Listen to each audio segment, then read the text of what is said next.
This episode of 1v1, the Creator Interview Series, is brought to you by, well, you.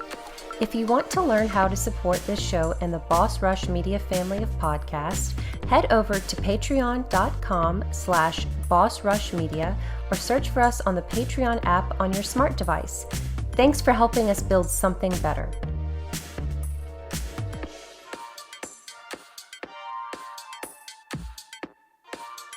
Hello, everyone, and welcome to 1v1 with Boss Rush Media. I'm your host, Celeste Roberts. Today, I have the pleasure of interviewing Caleb J. Ross and Travis Terry, hosts of the podcast Tales of the Lesser Medium. And this is verbatim from their website. I'm not making this up. I'm not that smart. It's a storytelling podcast where the stories are already written but rarely told. It's comedy at heart and all for fun. And we were actually having a lot of fun before we hit record. I think we could have gone on even longer, but I was like, no, I signed a contract. I have only a little bit of time with you two. I can't pay anymore. We do enforce contracts with everyone we talk to, even not recorded. It's really weird that we have that rule, but we do. We have tons of lawyers because of our content, so we know our way around rules and contracts. But no, we appreciate you having us. This is a lot of fun. Looking forward to it.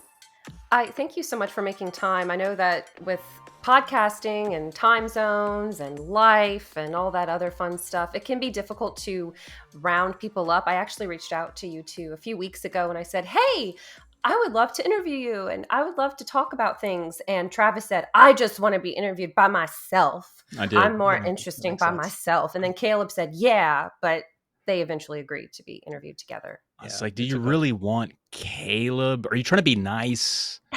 Because he doesn't have access to this account, so he can't read this conversation. Like, if you just want to talk to me, we can arrange that.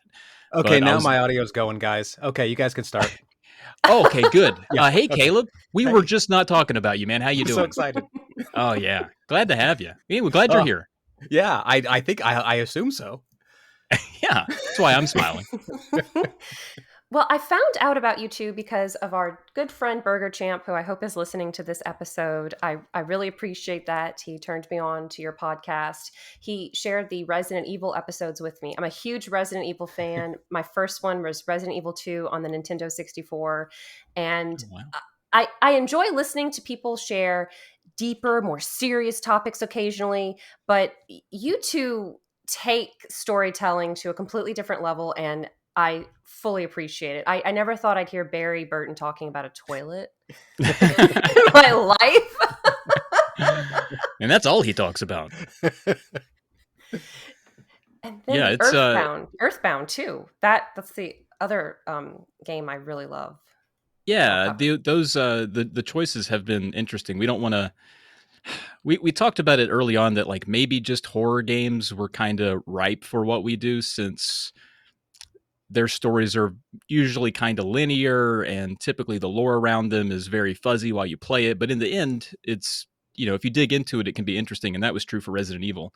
But at some point we decided, we could maybe apply this formula to some other stuff too. And Earthbound was kind of, I think, a bit of a challenge for us, since it's an RPG and not really a linear told story. It's a longer game. It kind of already makes fun of itself. So what can we do? So, I'm glad that you ended up liking both of those, because I think those are on opposite ends of the spectrum of what we have covered. It's because when you're playing a game, do you guys take it seriously and really try to immerse yourselves? Or are you looking for things to make fun of, or do you revisit a game and then you're like, okay, now I can laugh at it. I'm pulling myself out of it. I think so far it's been every game that we've done has been a game that we played earlier in life. So we're kind of looking back and thinking, what were some of the weird games from our youth, or from growing up at least? And that's where it's been primarily, maybe exclusively so far, right? It's been, your Resident Evil, your Tomb Raider series was one of my favorite series. We did Uncharted. We did Gears of War, Earthbound. And all these kind of things where we just kind of, because I don't know if Travis, if you, well, I'm saying this delicately, but you absolutely did not say exactly what the podcast was about. But we kind of just tell the stories of of these video games, the narratives of these video games, not the development stories or histories or that kind of stuff, the actual in-screen gameplay type stories. We just kind of tell you what's happening in the game as the game intends to present it, but then we just poke holes in it throughout the entire telling of it, and we comment on how absurd everything is. It's stuff that I think a lot of probably like video kind of YouTubers do in like review form a lot, where they play a game and they make fun of it and it's really great. This is sort of taking that idea into a long form kind of narrative and just making it a little bit more complete, if we can say it that way. I think.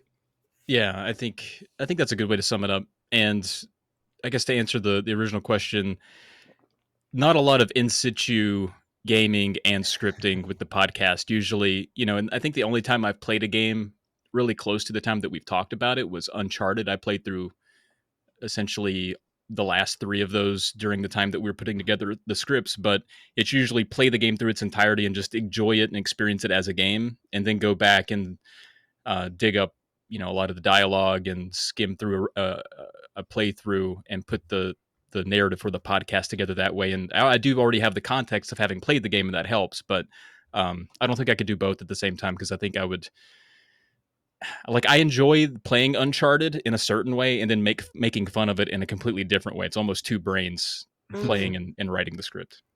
That makes a lot of sense. I've been part of a podcast, Talk the Walk, which I think it was Caleb or Travis listened to it. Yeah, I definitely listened to that. Yeah. Oh, thank you.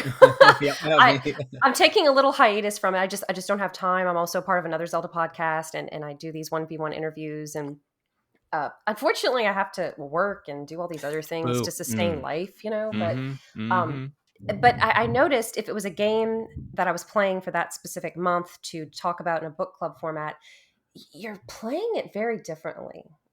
You're really trying to pay attention. It doesn't feel as organic and as natural. Mm-hmm. Yeah, and I think one of the ways that we've, other than just having some distance between us and the game, one of the things that's ended up working out pretty well for us in terms of the process, which I don't think was intentional at first, but generally speaking, the person who there's one person who kind of writes out the narrative itself, the script of the narrative itself. The vast majority of those, I believe, have been you, Travis. I believe they definitely have been you, Travis. And so whenever he's done with kind of a script, he's like, okay, have at it, Caleb. Add jokes to it if you want, add whatever you kind of want, insert little areas where like you might have something you want to talk about, or where we might want to improv a skit or something like that. And I consciously don't watch any play the game or watch any footage of the game or anything when I'm going through that process, because I kind of want to be able to make fun of what's specifically on paper and what specifically the reader's going to hear or listener's going to hear. And sometimes that results in me kind of making fun of maybe the way it's written rather than the narrative itself, which you wouldn't really get if I was also watching the footage and making jokes just off of the footage. So I kind of approach it almost from a listener standpoint, in addition to me being the person who has to read it out loud and stuff like that. Yeah, that's a good point too, because the script has to stand on its own. So you definitely want to critique that in isolation before taking in the other context of the game. So that's a good point. Yeah. Have you ever, I don't think so, but have you ever covered a game where only one of you has played it and the other one goes in, looks at the script that you wrote and just tries to guess what the heck is going on in the game? Yeah. Yeah, I like, for some of the series that we've done, like for Half-Life, I've only played Half-Life 2, but we covered all 4 games, and Caleb wrote that script, so I leaned on his script to understand almost all of it, and then watch snippets of the video just to kind of understand how characters talk to each other for when we did skits or made fun of characters and that kind of thing. And that's still a game I want to play. Like, we've completely already spoiled it, and I think we kind of determined that the story was kind of like not great, but I still want to go back and play it, mainly because of the episode that we did. So yeah, I think that happens quite a bit. I love that we are always able to lean on the fact, we could say a story is not great in a game, even if the vast majority of gamers think maybe a story is great. We can lean on it and say it's not great because we are specifically butchering it on purpose. Like, so it's kind of almost hard for us to think fondly of these things after we just shred them. That's true. But also we're like intently studying the story in ways that they probably didn't. Yeah. And so if you actually sit down and think about some of the motivations for your character, maybe it's not, maybe in video game terms, the smoke and mirrors make it an okay thing. But if we really sit down and think about it, we're like, yeah, I don't know why you did that. Actually, it would have been a lot easier to do this other thing completely. Yeah. It's kind of like when you're too close to something, too close to a project, you need to step away or have someone who, second pair of eyes, like that term paper you've been working on for 5 months. And I think the Earthbound one, look, the Resident Evil ones were hilarious, but I think Earthbound was probably my favorite one because like the things you're pointing out, like, oh, look, my sister has a broken baseball bat in a gift box in her bedroom. And when you're, that's a good example of that. Like, why, wait a minute. I never thought about this when I was playing this, but why does she have this? Who is she going to give that to? And if you think about it, I mean, obviously these games are game development by its nature is gameplay first. And generally speaking, even with RPGs, I would argue story is largely secondary. And so if you think about it from like a gameplay perspective, a mechanics perspective, it makes sense that the first weapon you get has to be bad. So she has a broken baseball bat. Now, like, why? Like, and she's hiding under her bed because she's hiding a present from her brother. I get that. So she's going to give him a broken baseball bat. That seems kind of like a lame gift, but gameplay wise, it kind of has to be that. You don't want to give him a pristine bat at the beginning of the game. So that's true. You just kind of have to deal with it. And he's digging in garbage cans, getting hamburgers. And I don't know about you, but my parents specifically said, do not look in the garbage can for food. Rule number one, I think. They had to tell me that too. It wasn't just a thing they were going to tell me. Hey, like, seriously, you got to cut that out. So what inspired the idea for the podcast, the name for the podcast? Because you both are very busy, and we're going to get into that. This is not your only project in addition to life. It's true. I guess I'll take that one. So I had the original idea for this, which is what it ended up being, which is kind of crazy because most of my ideas get derailed or die in infancy, but this one was one that actually worked out. And it was inspired by another podcast that I listened to, which it's called Last Podcast on the Left. And it deals with more, I guess, macabre topics, but they put a comedy spin on it to make it palatable. So I like that podcast a lot. I listened to it for a number of years. And I just like the way that stories were told in that way. I felt like it kept my attention even through, boring details of, like the Dahmer party thing. Like I listened to that podcast about that. That's a pretty exciting story at the end. The write-up, pretty dry. And so listen to that podcast. I got so many details about that I wouldn't have gleaned otherwise because I have a terrible attention span and I have to kind of be engaged through comedy to pay attention to anything. And I was like, that is such a great formula.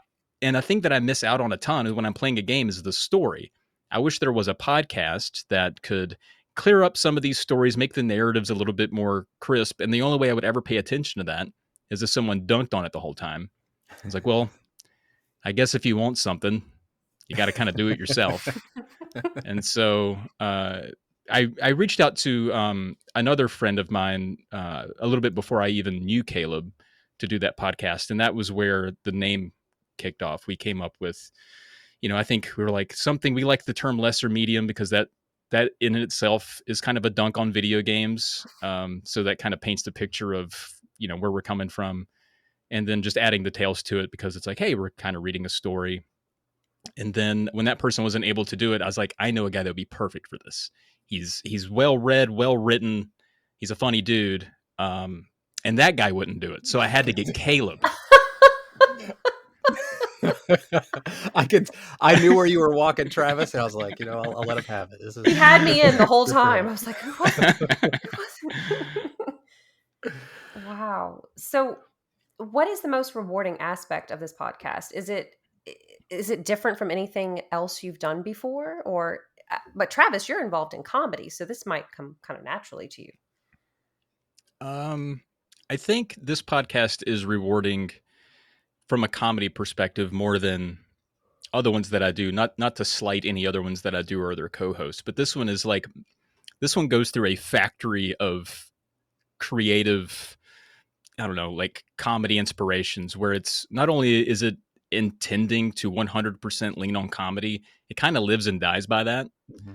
And so I think the rewarding thing is that one, it's been successful and that people do seem to like it. And, you know, being on this podcast is one of those rewarding things where someone listened to it enough to want to ask us questions about it. And I think that's a big thing, because in addition to it sort of, it has mine and Caleb's comedic egos at stake. It is a lot more work than other podcasts too, because where we do sort of improv and riff on things on occasion, scripting those things and making sure that you clear out enough actually people from calling you out on getting something wrong, and making sure that, okay, we left out things that were not important and left in things that made sense in the end and still found a way to make it fun. I think like in the end, just being able to publish something that I can look back on and be like, that actually turned out pretty good. I think that that's pretty awesome.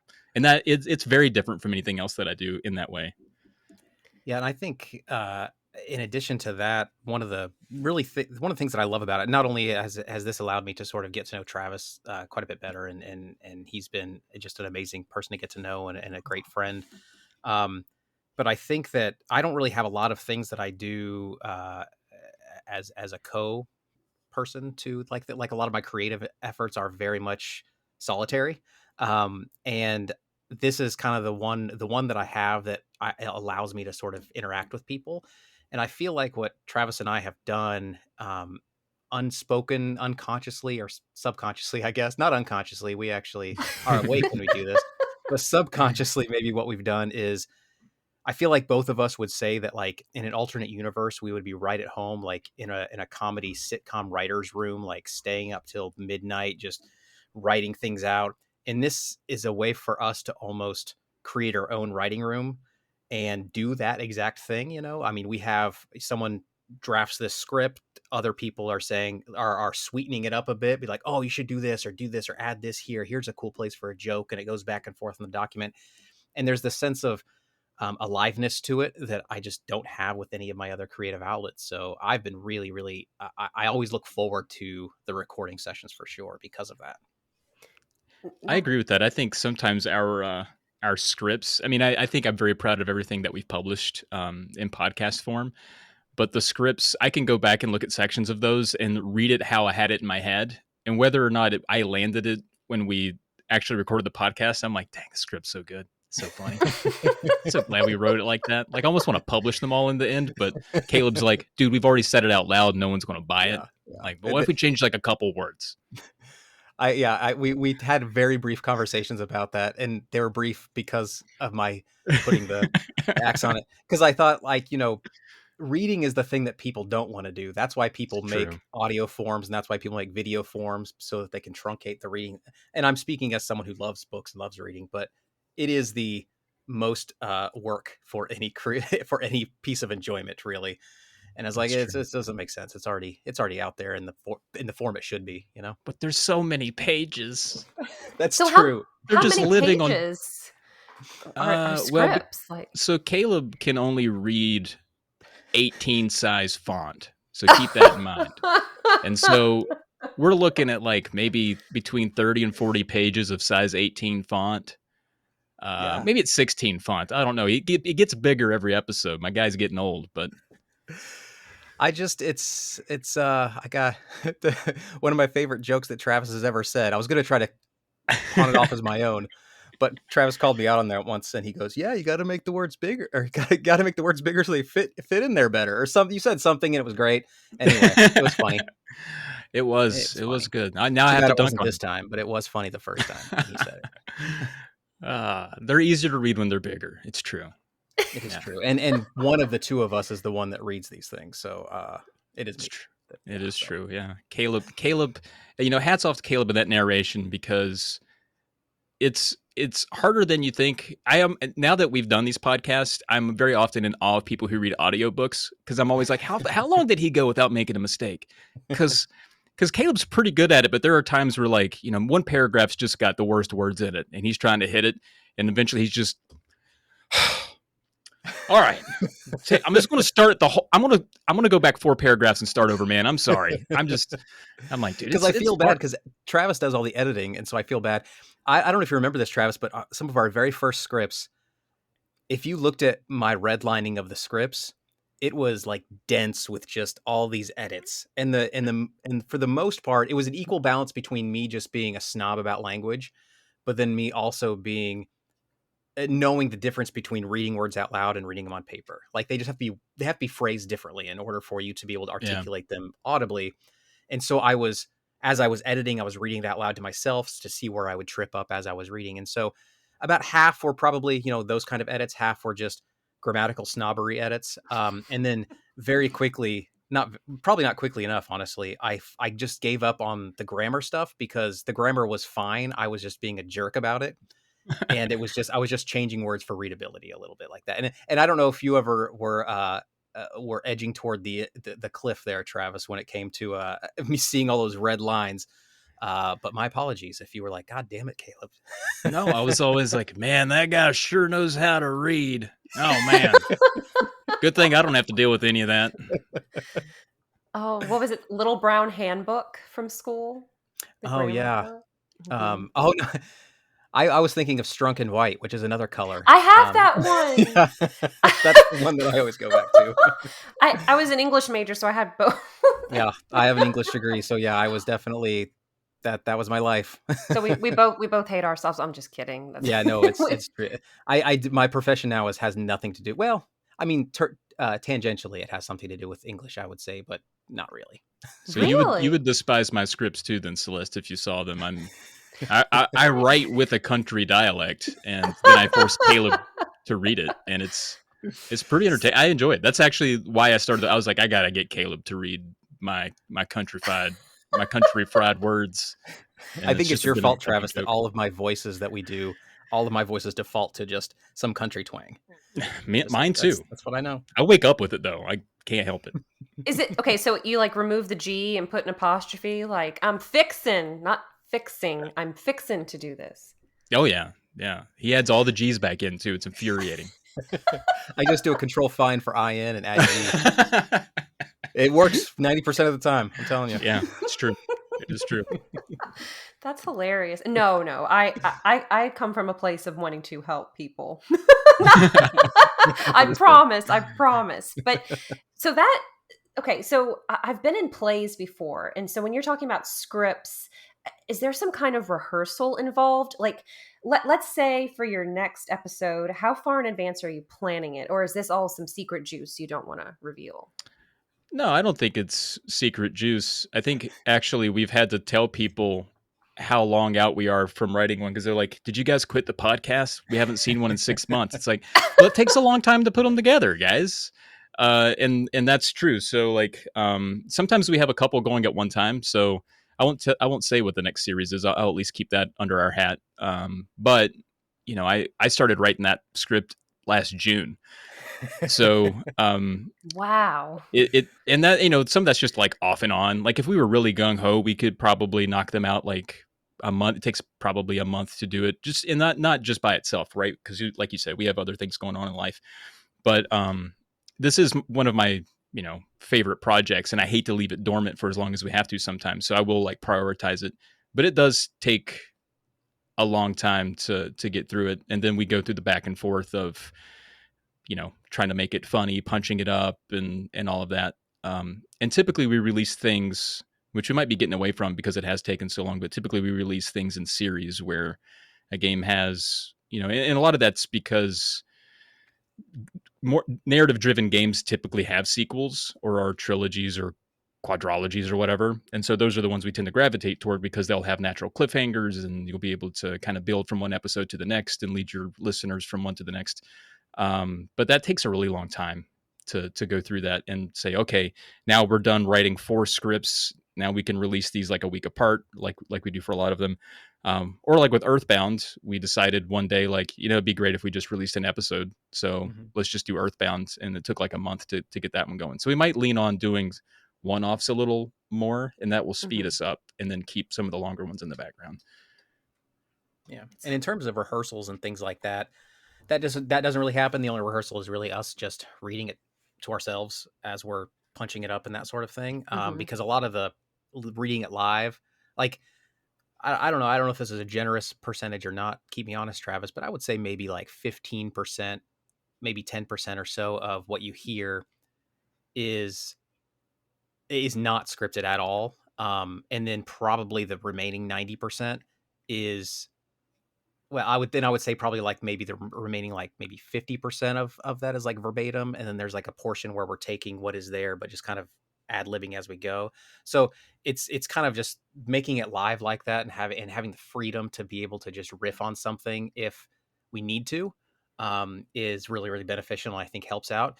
It has its negatives. Often what will happen, and I'm sure Travis hates this, is I will start to riff on something and then realize that Travis had already written the joke that I was gonna make, and then I have to stop, and like, dang it, Travis, you already had the joke there. Crap, because I think I'm coming up with something brilliant. I'm like, nah, Travis already said that. Well, and a lot of that's because we think the same way. I'm like, oh, and then he's want to go here with it. Let me go ahead and write that out, and then it was just worded differently. So there's like a weird handoff. But yeah, there's the only, I think, if you want to call it a rehearsal that we do, is right before we're getting ready to record, because we don't talk face to face until it's recording day.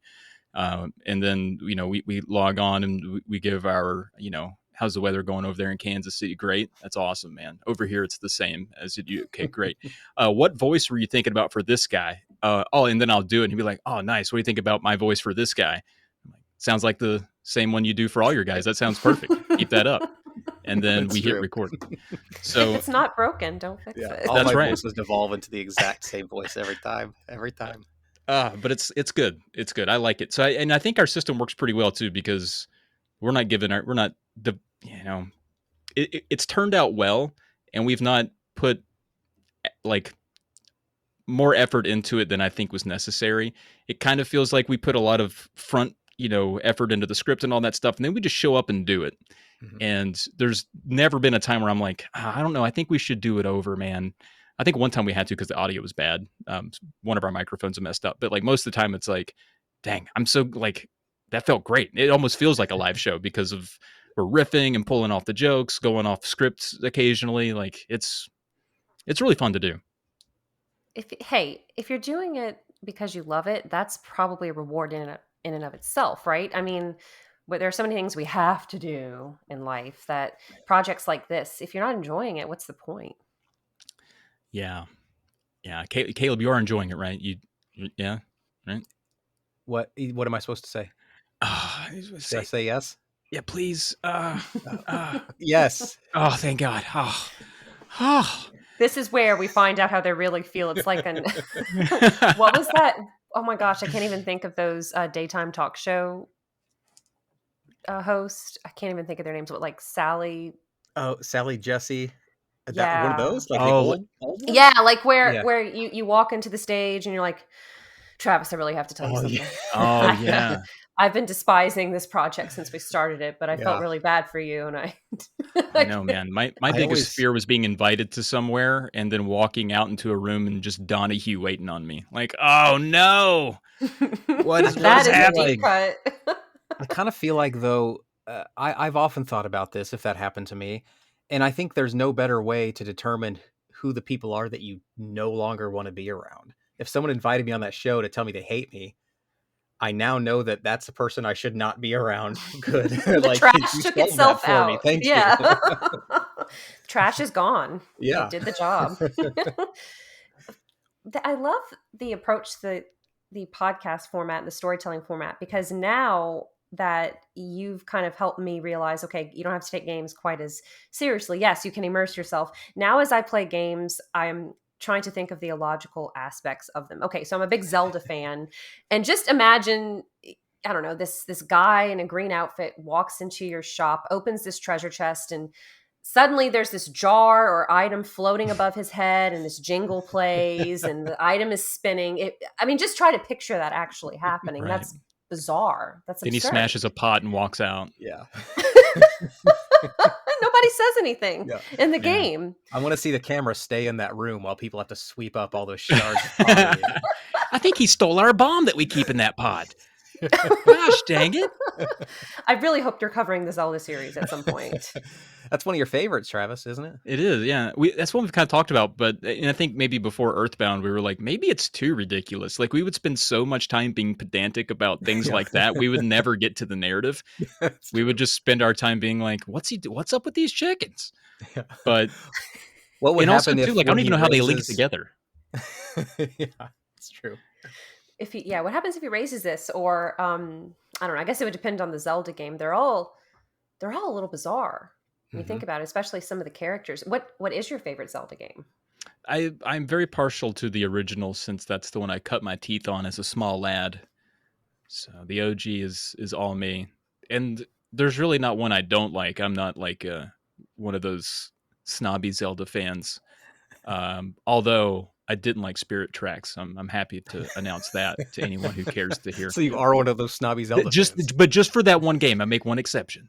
I don't think why are trains involved? So we don't need trains Because it's called Spirit Tracks. They're contractually obligated for that title. I mean, I And get they're why. like, well, we got to fit tracks in here somehow. Should we do like track marks like on skin? Like, no, I don't think that's Nintendo stuff. Yeah, that's not going to fly. Yeah, having to blow on my video game system with my like little bits of saliva getting onto the screen. Who doesn't love that? Least favorite. Yeah, I'd tip over half of my carts and it would just be goo, just like coming out of from spit. Like from trying to blow them to get them to work, huh? I think you might have been doing it a little. You might been going too hard. You think? Yeah, or yours just didn't work. Like, well, my mom would wipe my face with spit, and I just equated spit with cleaning, and so that's and love, right? Right, and love, and I love my video games. So, wow, but not your mom. Not your mom. No, God, no, she's awful. Make sure to show her this part of the episode. There you go. She's I get my sense of humor comes entirely from my mom. So exactly how I'm acting now is how my mom acts, for better and worse, mostly worse. Oh, she should do a podcast, man. She'd be great. She'd be great. Yeah? We should get her on. Does she have a video game she likes? No, probably not. No, I don't think so. Even if it were Pac-Man, we could pull her stuff a lot. She's one of those. Okay, I was gonna say even if it were Pac-Man, we could pull her in, just make up a Pac-Man story and riff on it with her for about 10 minutes, and just bonus episode with Caleb's mom. I'm down. She pretend to remember that game. Yeah, that Pac-Man game. I remember that. Oh, that would be hilarious if you had her or a guest who had never played the game that you're discussing, and you're telling them the story.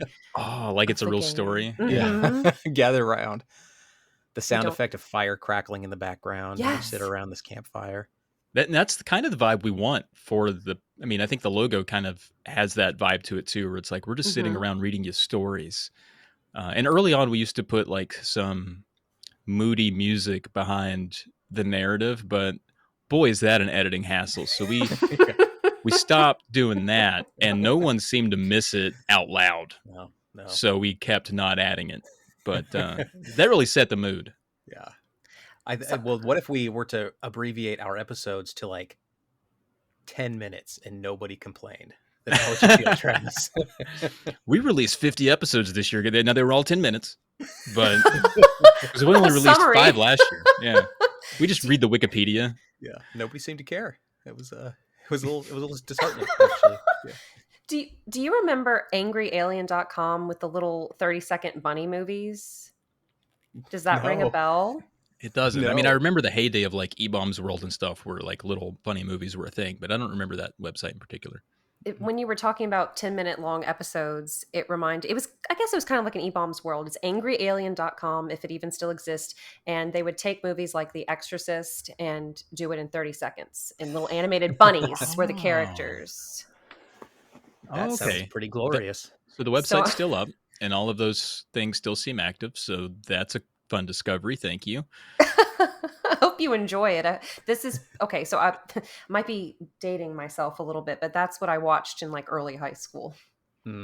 Seems awesome. I'm actually really surprised that it's still up. The fact that we haven't heard it probably dates us more than it does you, I'm sure. But I love the idea of people taking serious things like that, because I'm not a big horror movie person. I get scared very easily, but I love games like Resident Evil and Eternal Darkness. I think I love the storytelling of them and the lore. So whenever someone can take a comedic spin on it, it's kind of like someone's holding my hand and saying, "It's okay, Celeste. There aren't any monsters under your bed. There's no T-virus. Barry Burton's not going to come looking for a toilet in your house." I mean, have we ever thought about why Barry's everywhere? What's he even doing in there, right? He's got to be looking for an extra can, and we've all played the game. The mansion has no plumbing. There's not even a kitchen in that thing. No. There is only one bathroom that I can think of. Yeah. the whole Yeah. place. But And I wouldn't use it no, personally. Mm-mm. no. Jill threw up in it. That's right. Mm. I don't think she flushed it. Jill, But come on, Jill, come on. I don't know. Have I some don't know. respect, Jill. This isn't Now, even your house, Jill. but okay, now you're making me think like, okay, the doors are just miraculously open to this mansion. Yeah. Yeah. Yep. Porch light was on. Makes you think that it was all on purpose. Like they wanted people to Mhm. straggle into the mansion. You know, they're practically inviting them. There must be some sort of experiments going on. You know. Mm. Mhm. Yeah. Mm. What's going on in the basement? Could there be sharks? We don't know. No, we do know. We figured that out. It's Yeah, there were definitely, a yep, couple, definitely at sharks least down there. two. Yep. Now, this next part might involve a little bit of rock, paper, scissors, but in addition to doing Tales of the Lesser Medium, you both are involved in other creative endeavors and projects. So, who wants to go first? Who's going to win this round? Caleb goes first. Damn it! I don't think that's how rock paper scissors works, but then again, I don't know the rules, so I'll go ahead and go. Yeah, I'm. I go in cycles with my creative outlets, and so I'll do things for a few years, then jump onto something else for a few years, and jump onto something else for a few years, and those three things that I kind of rotate around are generally like writing, English degree, of course. So writing. I've written several novels. I'm actually in the middle of writing a nonfiction book about my favorite video game of all time, What Remains of Edith Finch. So I'm in the middle of writing that. Love that one. Love it. It's such a good game, and dare I say, such a good book. So it will be hopefully ready for consumption at sometime soon. But it's writing, and then game development. I'm big into game development, indie game development. Obviously, I'm not part of a team or anything like that, but I love that. It's so much fun for me. And then also just YouTubing, which is something that I had done for quite a while, specifically about. I loved making videos about video games, obviously, but somewhat comedy, but then also somewhat like from a psychology standpoint. I love the psychology of video games and that sort of thing. And so I did that for a long time. And as those cycles kind of go on, I keep coming back around to the other thing. So right now I'm in a writing phase, but I'm sure as soon as I get out of that, I'll go back into YouTube or something else. So that's kind of what I do. Yeah. You're not bored. I I am don't not think bored so. at all. No, no. I'm one of those people. I've talked with other creative people about this, and I feel like it's pretty common. But I do have this weird drive where if I'm not making something, I feel like I'm wasting time, and Mhm. I don't know it logically. That doesn't make sense, right? Like why can't I just relax? But I also have a very difficult time taking in media without thinking immediately like, how would I do that? How could I do that? How could I Mm. change that? So I have actively refused to like watch much TV and many movies because I know my brain and I'll immediately like, I should make a film. I should make, and then I would just go on this long thing trying to learn how to do that, doing all this kind of stuff. And I just don't have time for it. So I actively keep away from stuff that I'm also not creating. So in addition to like, developing games, I play games. In addition to writing, I read.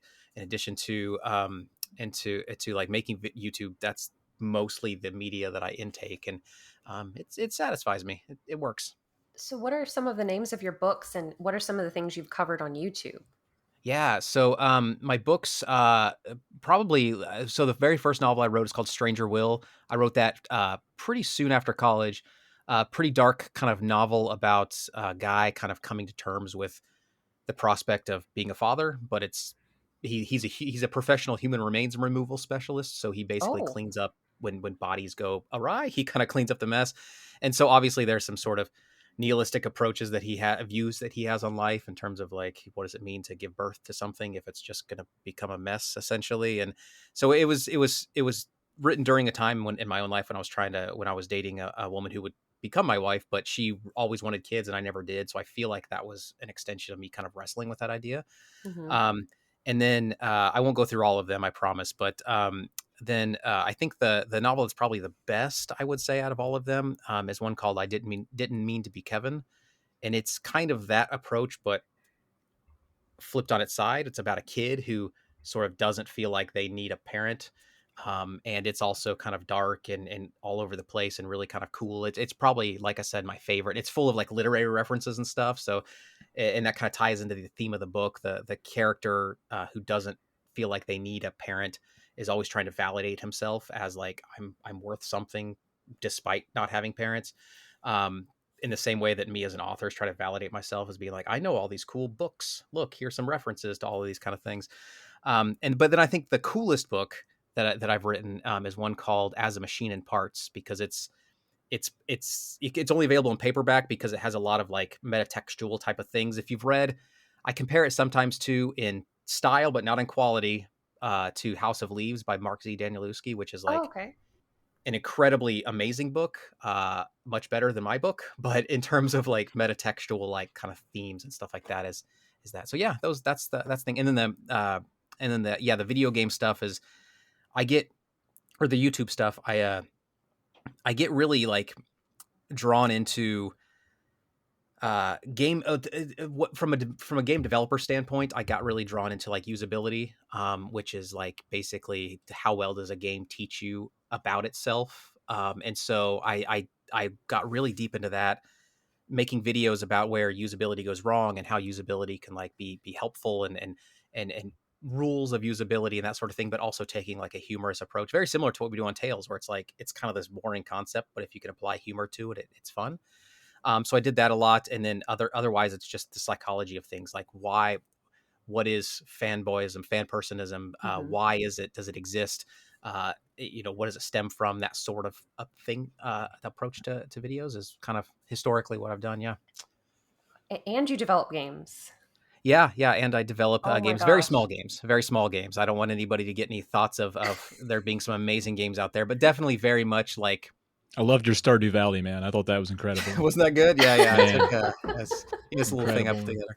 together. No, very small, like fun little experiments and mechanics and things like that. I'm forever intrigued by just simple game mechanics, and I like to take simple game mechanics and just see what I can kind of do with them. So yeah.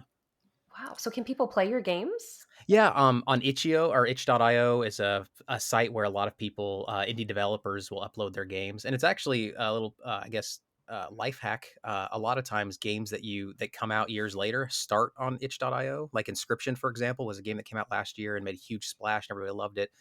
But you could play a version of that on itch.io 4 or 5 years ago. And so you can kind of see the seeds of these games that become really big indie darlings. But yeah, itch.io, the username is Caleb J. Ross. Caleb J. Ross everywhere on the internet, which I'm sure I'll mention again later. But yeah. Are we forgetting anything? I feel like I'm missing another project that you've worked on. Um, if so, it's not as important as Travis telling us about all the cool stuff he does. Oh, you're so modest. You're so Aw. modest. Well, I want to brag on Caleb a little more because not that he undersold himself, but a lot of his content, whether it be his books or his videos, is a very strong mix of high intellect and comedy.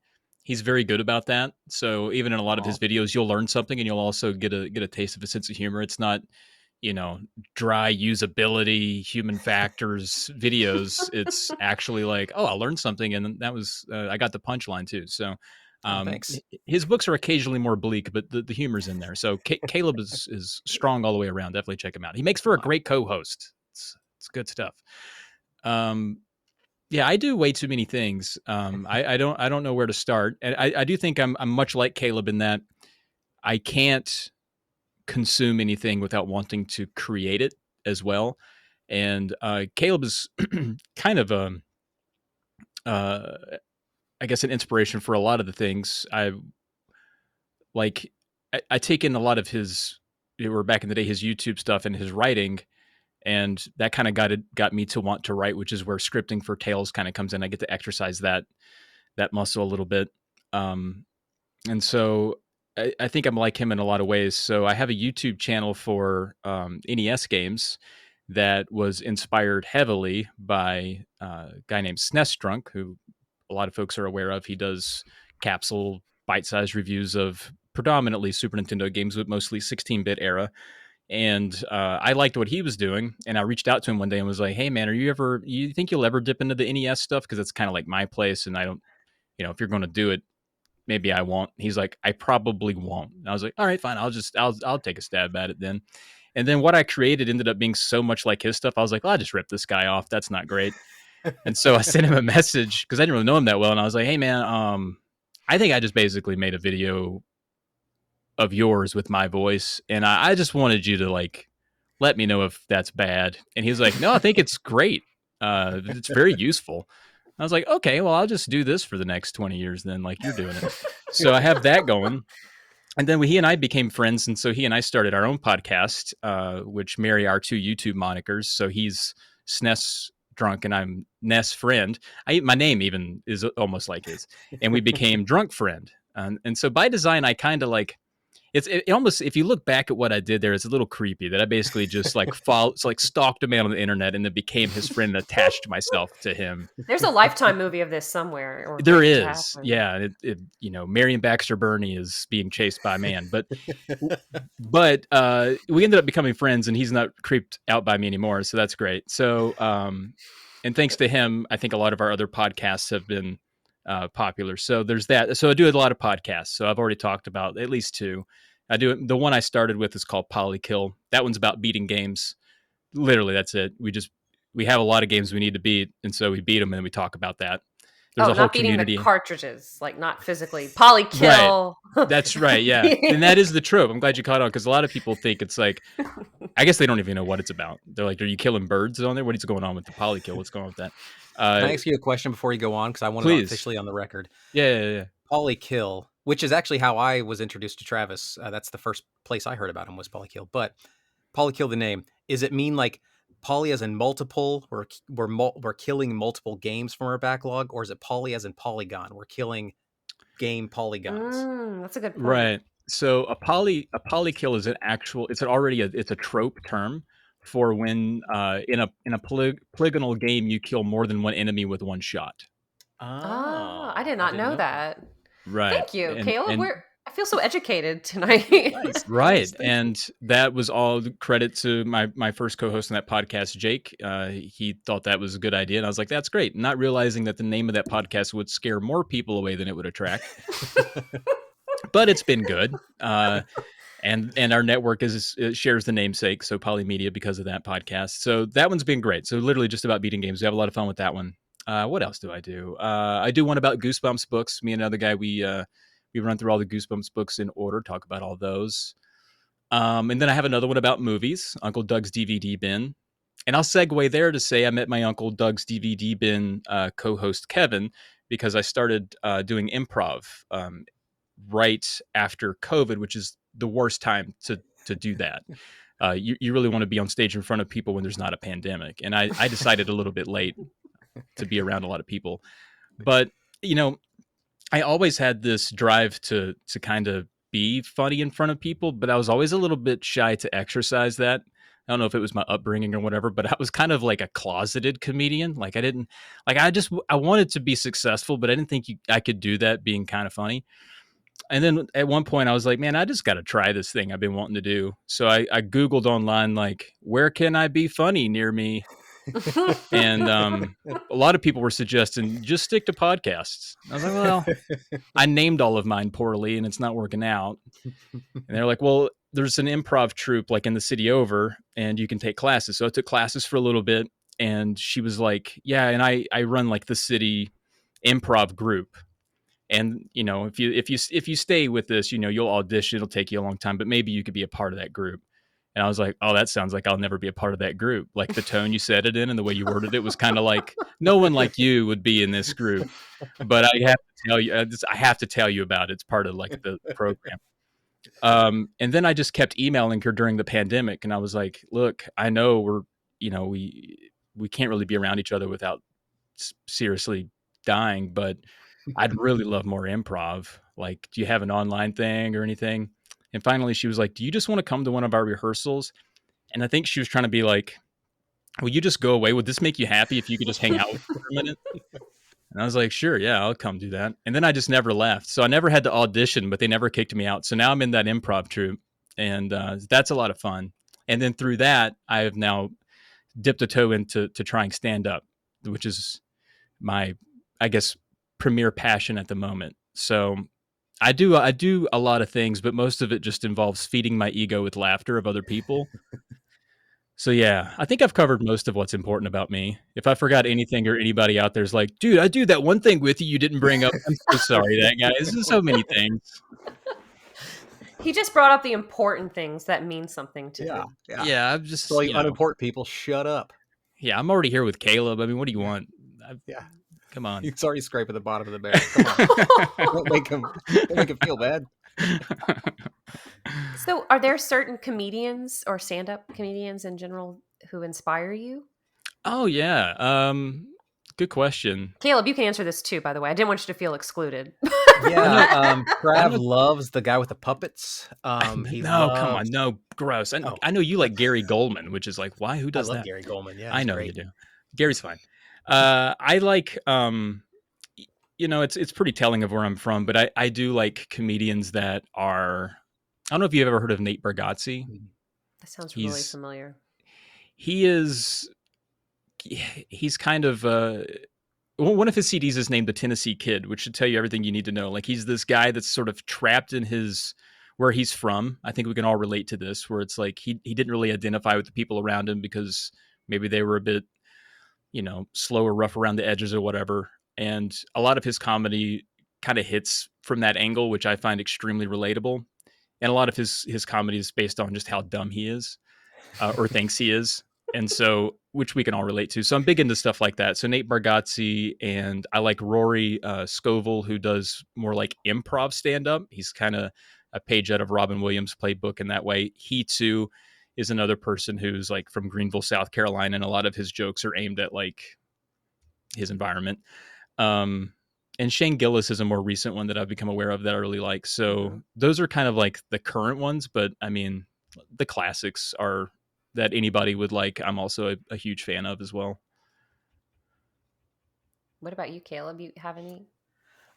Yeah, well, I haven't never been brave enough to try stand up comedy, and nor will I ever be. But yeah, I definitely nerd out on stand up comedy. The ones that Trav mentioned are all amazing. I love Gary Goldman. It's one of the comedians that Travis and I disagree on a little bit, and that's okay. That's okay. I just like to give you a Um, hard time. Gary's I fine. He know wrote it's a fine. textbook about writing jokes. I mean, no one's ever done that. That's great. But yeah, I love one of my current favorites right now, although I haven't listened to any of his most recent stuff, is a comedian named Arj Barker, who he I think the only thing that people who aren't in stand-up comedy spheres, I guess, would know him from is he did have a bit part in a show called Flight of the Concords. He was like a pawn shop owner in that show. But yeah, I definitely love that. I also have I have a very big soft spot for comedy that's almost like too clean to admit to liking, like a Jim Mm. Gaffigan, for example. Mm-hmm. Like I chuckle so hard at Jim Gaffigan, even though I know like if someone caught me listening to Jim Gaffigan, I'd be like, oh, no, no, no, there's dick jokes in there, I promise. There is. He's Like, vulgar. He's yeah, it's vulgar, vulgar. Trust man. me, it's vulgar. It's really vulgar. You just gotta you just listen to the wrong 7 hours of it just now. So that's why you didn't get it.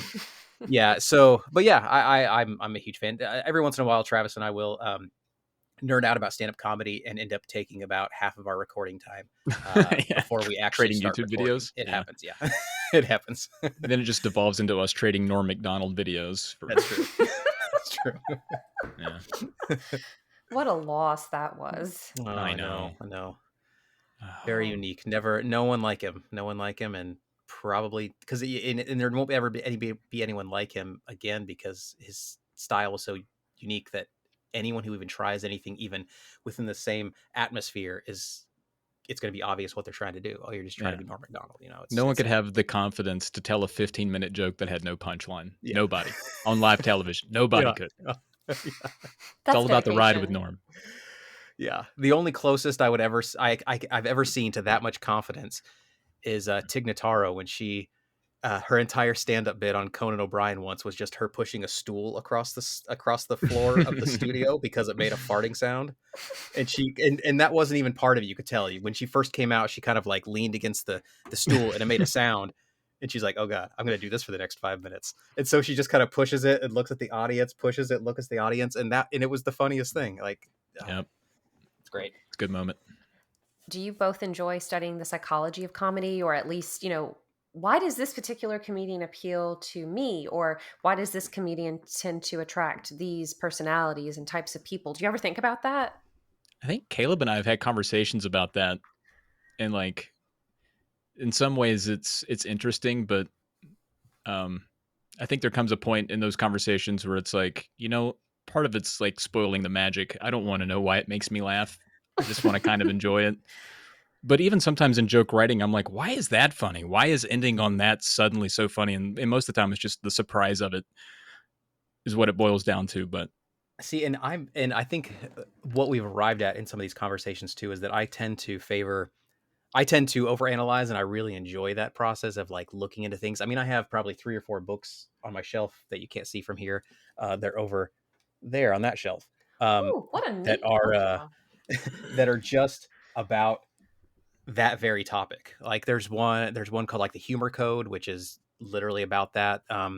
There's like the history of comedy and like comedy throughout cultures and how it touches on people and stuff like that. And I think I had one too that really kind of spoke to me because it helped frame maybe why things are funny in a very simple way, and then it allows you to sort of like a chef sort of sprinkle different ingredients on top of this foundation. But the foundation was this theory of comedy called the benign violation theory, which is that something is funny if it violates some kind of norm but also doesn't Mm. hurt anybody. And so you can go down to some of the dumbest things, like a coffee mug that looks like a piece of poop or something. Like, that's I get why that's funny. I might laugh out loud. I get why it's funny because it's violating a norm. Why would you drink out of something that looks like feces? That's weird. But it's also not hurting anybody. And so, but then you can sprinkle things on top of that and make it a little bit better. And I have yet to really find a good routine, like using Norm Macdonald as the example. I mean, that is what he's doing, right? Like, why would you go on stage in front of people who expect you to be funny and be not funny? Like, that becomes the joke, is that he's not supposed to be funny and it's not hurting anyone. Every people are having fun out there, you know?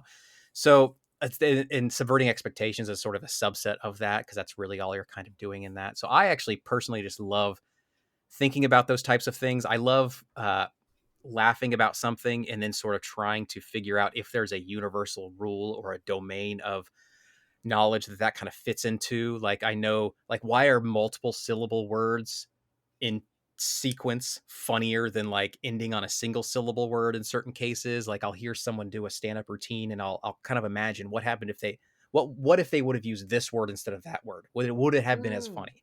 And I can generally rationalize, no, it wouldn't have been, or yes, it would have been. And it's probably the types of things that people in writers' rooms talk about, right? Where we can punch it up by twisting this word a little bit. Or I think Tina Fey had a story about how it was on 30, maybe it was actually just a scene in 30 Rock, or it was an actual story from her time at SNL. I can't remember, but the writers' room had like heated arguments about what they should call this brand of cereal that they were going to be talking about, because they wanted something funny, and they ended up arriving at something that is objectively funny somehow. Like, even if you hear the name of the cereal, you're like, I don't know why that's funny, but it is.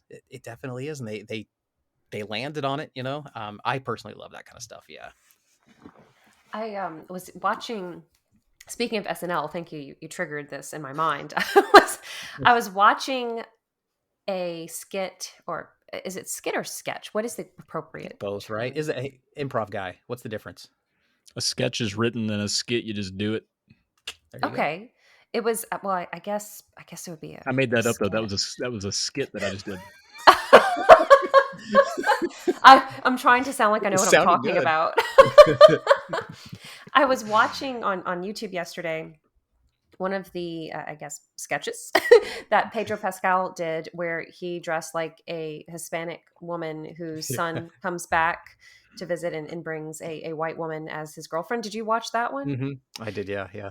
And what stuck out to me was the detail. It bears no importance on the plot, but after the mother, Pedro, dumps the vegan burgers, the mother keeps the bag, like folds the brown paper bag and puts it next to the garbage can. Like, oh, I don't want these horrific vegan burgers, but I see the value in this bag for whatever, like a garbage bag or a gift bag or something. That stuck out to me. I thought that was hilarious. And then I was reading the comments, and other people were saying that absolutely happens in my household. My mom does the same thing. Yeah. So Respect for those details is fantastic. Yeah, it's great. It also probably allows people to be more accepting of a potentially uh, uh, fraught skit or sketch, right? Like a situation that could probably err on or like edge toward like insensitivity. It shows a respect for the details of that culture in that particular instance. Where there was a term, I think maybe it was Jerry Seinfeld that used it to describe Dave Chappelle. It's the term is called dodging the lasers. And so like Chappelle has an amazing way to dodge the lasers. He can get right up next to like being super super offensive, but then kind of just dodge around it just enough to for people to then all of a sudden like be 100% in on his side again, like in such a quick instant. And yeah, those kind of details I feel like probably serve that same kind of purpose, I would imagine. That's a good point. Wow. I love this. Do you teach on the college level by any chance? Because we're No. having some very deep conversations right now. Oh well, thank you. I love hearing that because yeah, this is the kind of stuff I nerd out about, and I love talking about it. So yeah, I'm glad someone is willing to listen and not fall asleep. That's great. Okay. What'd you guys say? What'd you guys say?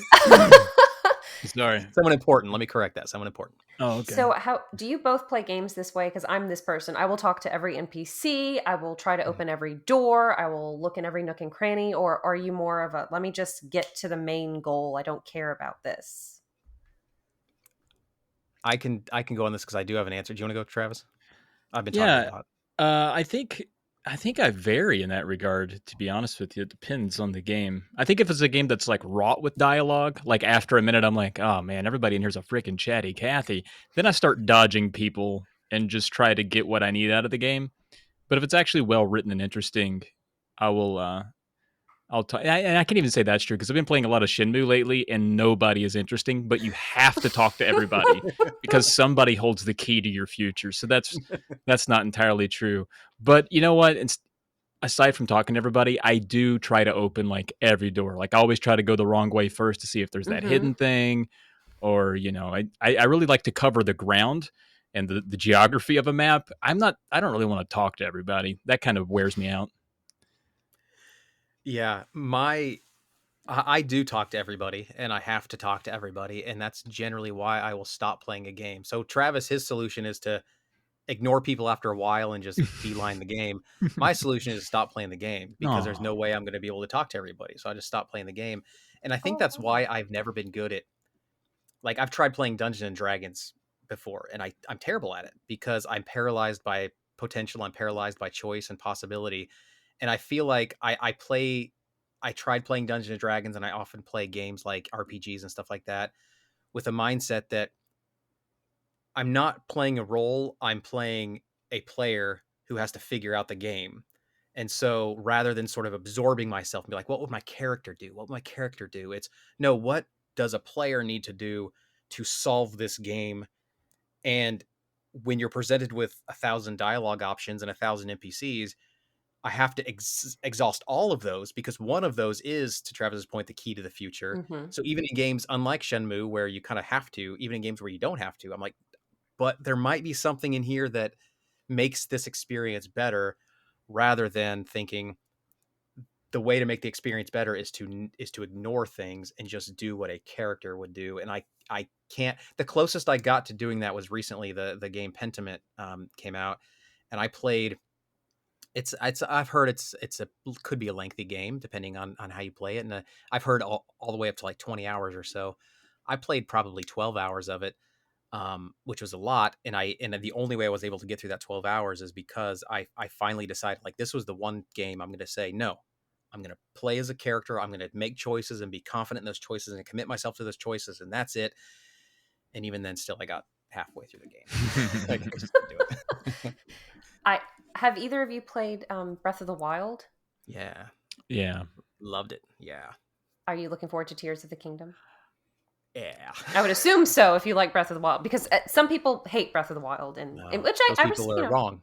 No, you don't respect those people. I'm That's like, okay, to each his own.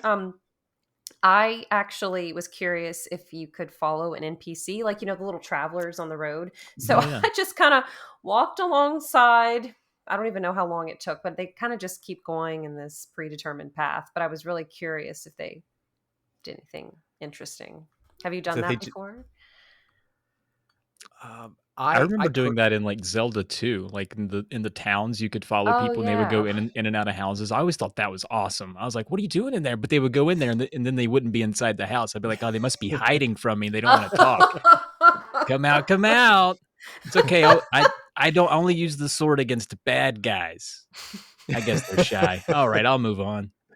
See, you have the imagination for a proper RPG player. Like I couldn't do that. Like I would immediately be like, well, of course the system can't handle the memory to store a character inside and outside. I mean, that makes sense. There's not going to be characters in that, right? And that makes sense. That's why I can't go left after I've gone to the right because the garbage collector is dumping all the data. Of course, duh. Like I can't get my head. That's the improv right there. Yeah, Travis is good at it, from what I hear. I don't know if that's true, but a lot of it's just convincing myself that everything's okay and that my imagination is safe. You know, it's like I love that. nothing I broke Beautiful. here. This isn't. It's just they went and hid. That's all it is. That's beautiful. I need you to tell me if this is something either of you did growing up, or I mean, if you do it now, it's fine too. But mostly kids do it. But when I was little, and I'd play games like Donkey Kong Country, or even fighting games, because fighting games are where most female protagonists made their debut. I mean, yes, there was a Makes sense. Metroid and stuff, but like for me, I did start with an NES, but then the Super Nintendo was truly the biggest part of my childhood. I would actually narrate my own little stories while playing. Ah, So I nice. know it sounds bizarre, but just I don't know, I'm playing as Dixie Kong, and even though it's a very linear level, Dixie Kong decided she was going to skip school today and go fight off some Oh, bad. that's I don't awesome. No, Did I love either of that. you do that growing up, or just because I'm thinking of like the imagination aspect and the storytelling aspect you both enjoy? I used to do that a lot with sports games and sort of come up with Oh, my own kind of reality to those because I would always put myself in those games and I was about as athletic as a front door. But those open, those can hit yeah, hard, that's true. okay, right, yeah, and that's they true. I guess close as they are well. kind of. I'm going to say maybe the most important part of the house, but they those games would like I could put myself in as a player or whatever, and I don't know. I would really put myself in there and then come up with like all of these scenarios where in between the games where it's like, all right, yeah, I had a good practice. Like already kind of thinking about like the post game press conference that wasn't a part of the game. But I'd be like, yeah, we really went out there today. Third quarter was rough. I think I hurt my foot a little bit. I was limping a little bit. That's why we didn't do as hot. But we're gonna we're gonna hit the gym this week. We're gonna come out strong next week. We'll be good. Like I used to kind of do stuff like that, really like make it more of a reality about my player and like because I was in the game. I needed to be asked about it. That's incredible. I've never, to be quite frank, I've never even considered it. And now I'm sad because I wish I would have had a much more lively childhood, probably. But It's not Caleb, too you late. were a ninja for a little bit. You did have Rule number one of ninjas is you don't tell people you're a ninja. Come on, well, you're I'm ruining sorry to it. spoil that, but you did really think you were a ninja for a hot, like long ninja Probably. phase. Oh, I had a ninja phase that lasted way longer than any ninja phase should last. Was it until last week? Close. No, I was like in high school and still like dressing as a ninja, like going out at night and like doing flips through the yard and Oh, stuff. I You thought Like you can meant do like flips well, I mean, I pretended I was doing flips. I thought because you I meant you were can't. like a ninja at school, like everyone else was walking in through the classroom door, and there was like a tile that got slid out, and then you would just kind of lower yourself like Sting into your desk. God, can you imagine? Oh, that would be so great. No, I That would. did. Yeah, it was an obsession for a while, but it was fun. Was it Um, because Ninja Gaiden inspiration? no, it was mostly because of Jean-Claude Van Damme, who never played a ninja. So I don't know why Oh, he had such an impact on that. I don't know. I That just thought ninjas were great.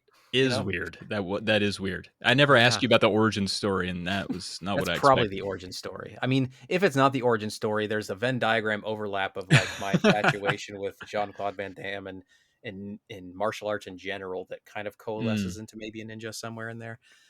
But yeah, I've never done that. Although you bringing this up and then Travis saying he had fun make 'em ups with sports players, and then it makes me think that like maybe this isn't as uncommon as maybe people would purport it to be, because one of my favorite podcasts is called Waypoint Radio, I think it's part of the Vice network, I think. Yeah, But I yeah, it's a just listened to video. their Norco interview Yeah, last week. it's such a good podcast. The people on there they're so educated, they're so articulate, they have ways of phrasing. Like if any person on that podcast wrote a book, like I would be buying that book. Like that's kind of how great they are. But one of the newest people on there, their name is Renata Price. They just recently talked about how there's a game, I can't remember the name of the game, but it's essentially like a Dwarf Fortress kind of game where it's like mostly statistics and mostly like numbers, and there's not really a lot of characterization done in the game itself. They were talking about how they actually kept a journal even today, like as an adult, they keep a journal of the characters day to day to sort of inform like how they approach the game the next day and be like, okay, this person or this character was doing this at this time. And they kind of write this little journal, this little diary about their character. And I'm like, that's further than I would ever think to go. But the idea of that is very intriguing to me. Yeah. That's dedication. Yeah. Oh my gosh. I was just narrating stuff out loud in the living room. My mom would walk in and say, "Who are you talking to?" And My only friend, the video game. Did you by chance go to prom dressed like a ninja? God, that'd be awesome, but no. You should say yeah, but like because nobody saw you. Maybe I did. Like, oh yeah, I sure did. I was not confident enough in my ninja love back then. It was definitely a closeted ninja lover. Yeah. I love that. Probably a better way to phrase that, but what is it like Michael Scott saying, "My name is Little Kid Lover, and I want everybody to know what I'm interested in." Now, this guy was not a ninja, but when I went to a French immersion school for 5 weeks in the summer in 2009 in Nova Scotia, and there was this guy who would wear headphones. I think he had either like a Walkman or something. What music listening device was out in 2009? 2009, you said? Mm-hmm. Probably like an iPod maybe or something? iPod? No, that was probably before. Like that was a Nano? after iPod. A Zune? Something. A Zune. That's probably what it was. Something. He had something. He'd run around the campus listening to music and like reenacting whatever opera or musical he was listening to. So I'm picturing you as a ninja doing that. Man. What music do ninjas listen to, do you think? Ooh. That's a good question. Is it just like windpipes, or do you think they listen to like heavy like Enya? Yeah. Oh, Enya, yeah. You'd probably be surprised. It'd be like Alan Jackson. You'd be like, wow, did not see that coming. Chattahoochee, man. Yeah. That would be great. Can you imagine that? Like I think they're just called the Chicks now, but like I knew them as the Dixie Chicks, like Goodbye Earl while you're there you go. being a ninja. Around. I feel like the act of listening to music might compromise the spatial awareness that one needs as a ninja. That's true. It might infringe upon that a little bit. That's thinking like a ninja, which is impressive. You still do maybe it. That's you still got it in you, no man. Music. It's just the headphones, no music. People think they can't hear. But that ninja can hear. It's the same move I use on an airplane. As soon as I sit down on an airplane, I put these headphones on. I don't plug them in. This is just a clear signal to say I don't like talking to strangers. Just don't do it. Like, leave me alone. Wow. That's what this is. I'm a ninja on airplanes. Yet in video games, you want to talk to like everybody, but in real life, not at all. That's because it's a very controlled exchange. There's only a certain number of things those people are going to tell me. I get it. No, I get it. It's impressive. Strangers can tell me anything. I don't want to hear any of it. Well, you're making me wonder if I'm an NPC in someone else's world, because random people, especially at grocery stores, have a tendency to talk to me. Today I went to the grocery store and I went to the Walmart market. Do you have those in your area? Like neighborhood market? I wanted to get my chicken, and this older gentleman said, "Oh, I'm going to have to talk to my bank account before I buy meat anymore." Just unprovoked. I've never met this gentleman in my life. And I said, "Oh, yeah, you're right. Everything's very expensive." And then he said, "Next thing you know, they're going to be setting up desks with accountants in front of the meat department." That's a good bit. That guy was working on a bit. That's pretty good bit. He's like, "I got a whole meat economics thing if you want to hang out for a minute. I got about 4 or 5 more minutes if you don't mind." So I don't know if that happens to either of you, where complete strangers just walk up to you and share their opinion. Did you give him a fetch quest? No, he started going into political conspiracies a little bit, and I just kind of nodded and smiled, and I just thought, "Can I buy my chicken?" Not a bit. I see. That might have been Joe Rogan. Was it Joe Rogan? It was I don't know, but it was uncomfortable. I bet. Jeez. I just want to come get my groceries. And then a few weeks ago at the same Walmart, someone was kind of following me down the aisles and finally said, "Excuse me, do I know you from somewhere?" And I didn't even tell him my name, but he kept trying to guess where he might know me. Yeah, from right now, right here. Remember that time? So I need to do what Caleb does and dress like a ninja and put headphones on. There you headphones go. on. No one wants to talk to And that person. and the people who do talk to that person, they're probably pretty cool people. Yeah, You know? that's true. Do random people walk up to either of you and start talking to you at either stores or movie theaters or anything? Not often anymore. I feel like when I was a younger lad, older women would be inclined to like talk to me, like give me the old sweetie or honey pie or something like that. Now most people, and I don't know, I guess I just give off like 40-year-old dude vibes, but most people just steer pretty clear. You know, like that guy's got his, his Beano and his hot dog buns. He's trying to get home to a family. We'll just leave him be. Is Beano effective? I remember those commercials. I was trying to think of like what's the most 40-year-old gastrointestinal thing I could add to this bit. I've actually never tried it, but I bet it goes far. I bet a lot of people who use it are pretty happy about it. Do you remember the commercial with the monks for it? I do. Yeah, I remember one that stuck. I don't know if it was Beano specifically. It may have been Gas X, but one where these two people were in a car together. I guess they were on a date, and I guess they had some food that made them gassy, and they were a little shamed. But the animation of it was that their stomachs were just getting bloated with gas, so they were like both filling up this car with their size, and that whole concept kind of terrified me. I was like, do people actually go through this? Like, can you have to like fart so bad you almost explode? That's rough. Did either of you read Far from the Madding Crowd? No. Oh my gosh, what's Dylan Thomas? I've heard Dylan Thomas for sure. Yeah, I just Googled it. Far from the Madding Crowd. This is related, I swear to God. There is a chapter where these sheep eat some type of clover that causes them to become filled with gas, and the shepherd has to find a way to relieve them of their gas. Oh, I see. Thomas Hardy. I'm sorry, Thomas Hardy. It was a Thomas. There was a Thomas. You did have a Thomas in there. Fair enough. Yeah. So what was the solution? Don't keep us in suspense. I think he had to like somehow poke them. I mean, this was so long ago when I was in college. I think so. So was it like a giant needle, and then when they did it, the sheep was like spinning. That happened.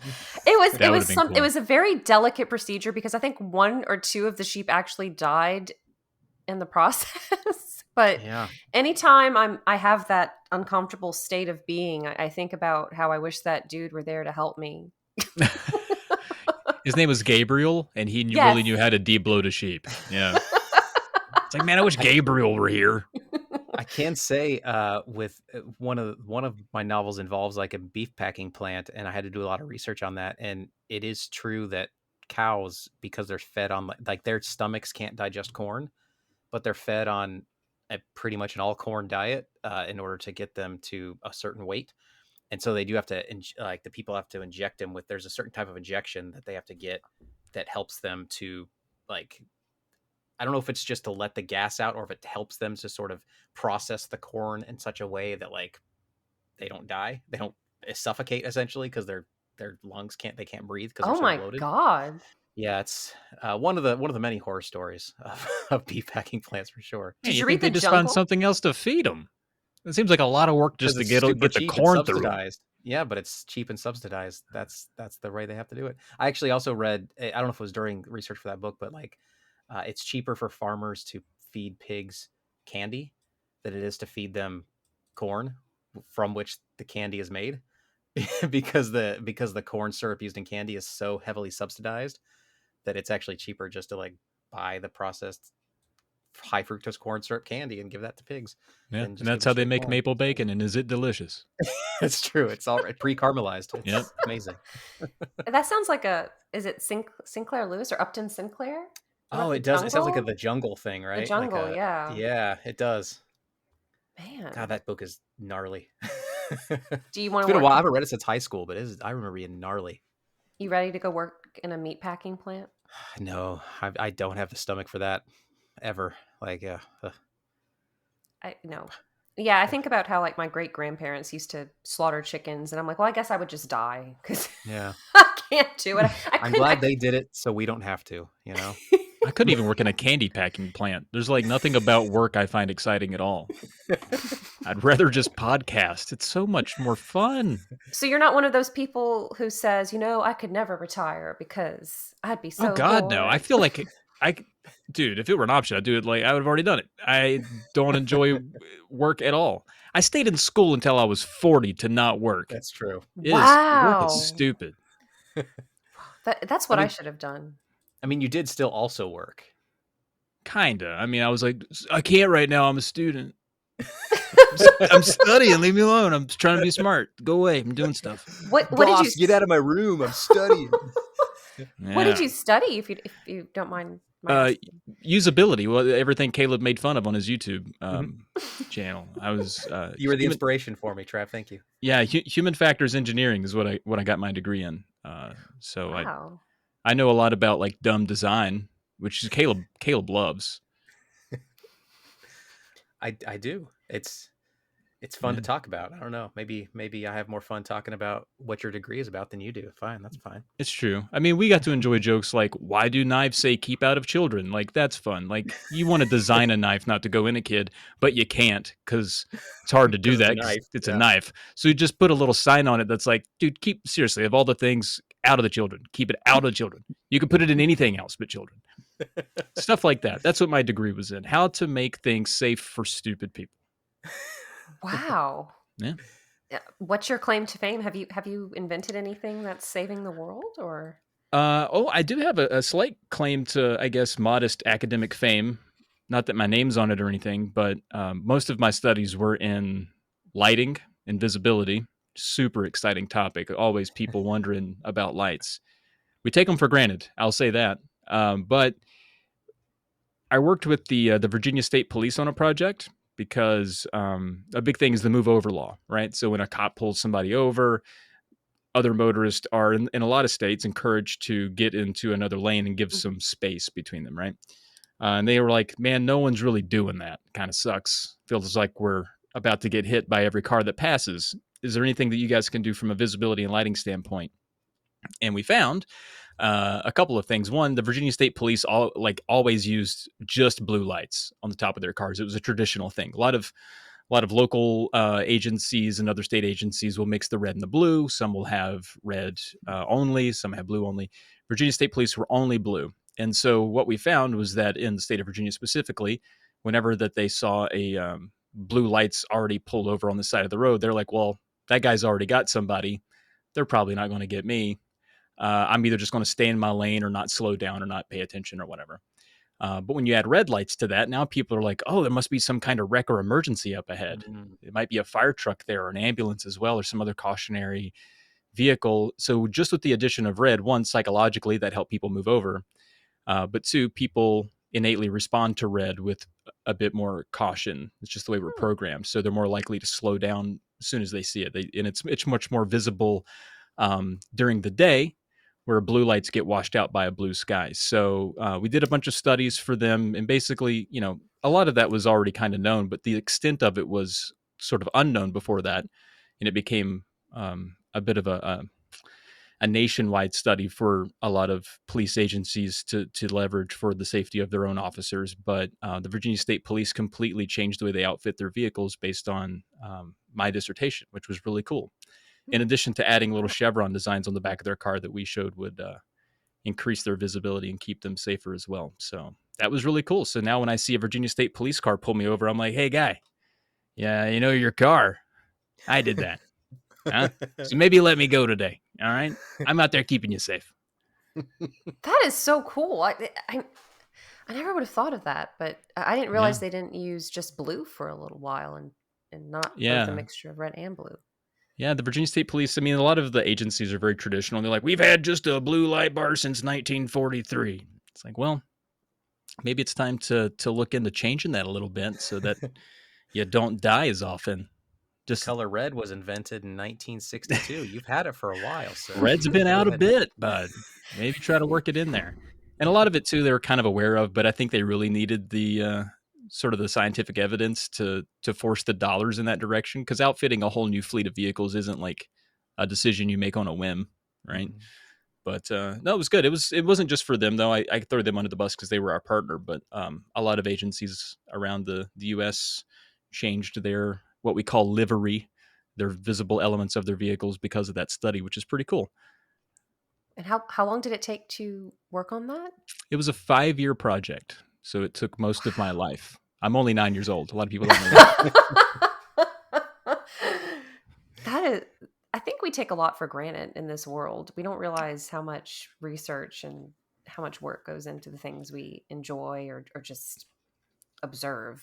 Yeah, a lot of it was field studies too. So we had to pick out all of these areas around the state where we would set up a mock traffic stop where I was actually pulled over during these traffic stops. And we had all of these systems set up along the side of the road that would monitor traffic behavior on the way up. So, it had radars and cameras, and they were concealed enough to where people didn't really know what they were for. So they would drive normally, and then we collected baselines and all of that.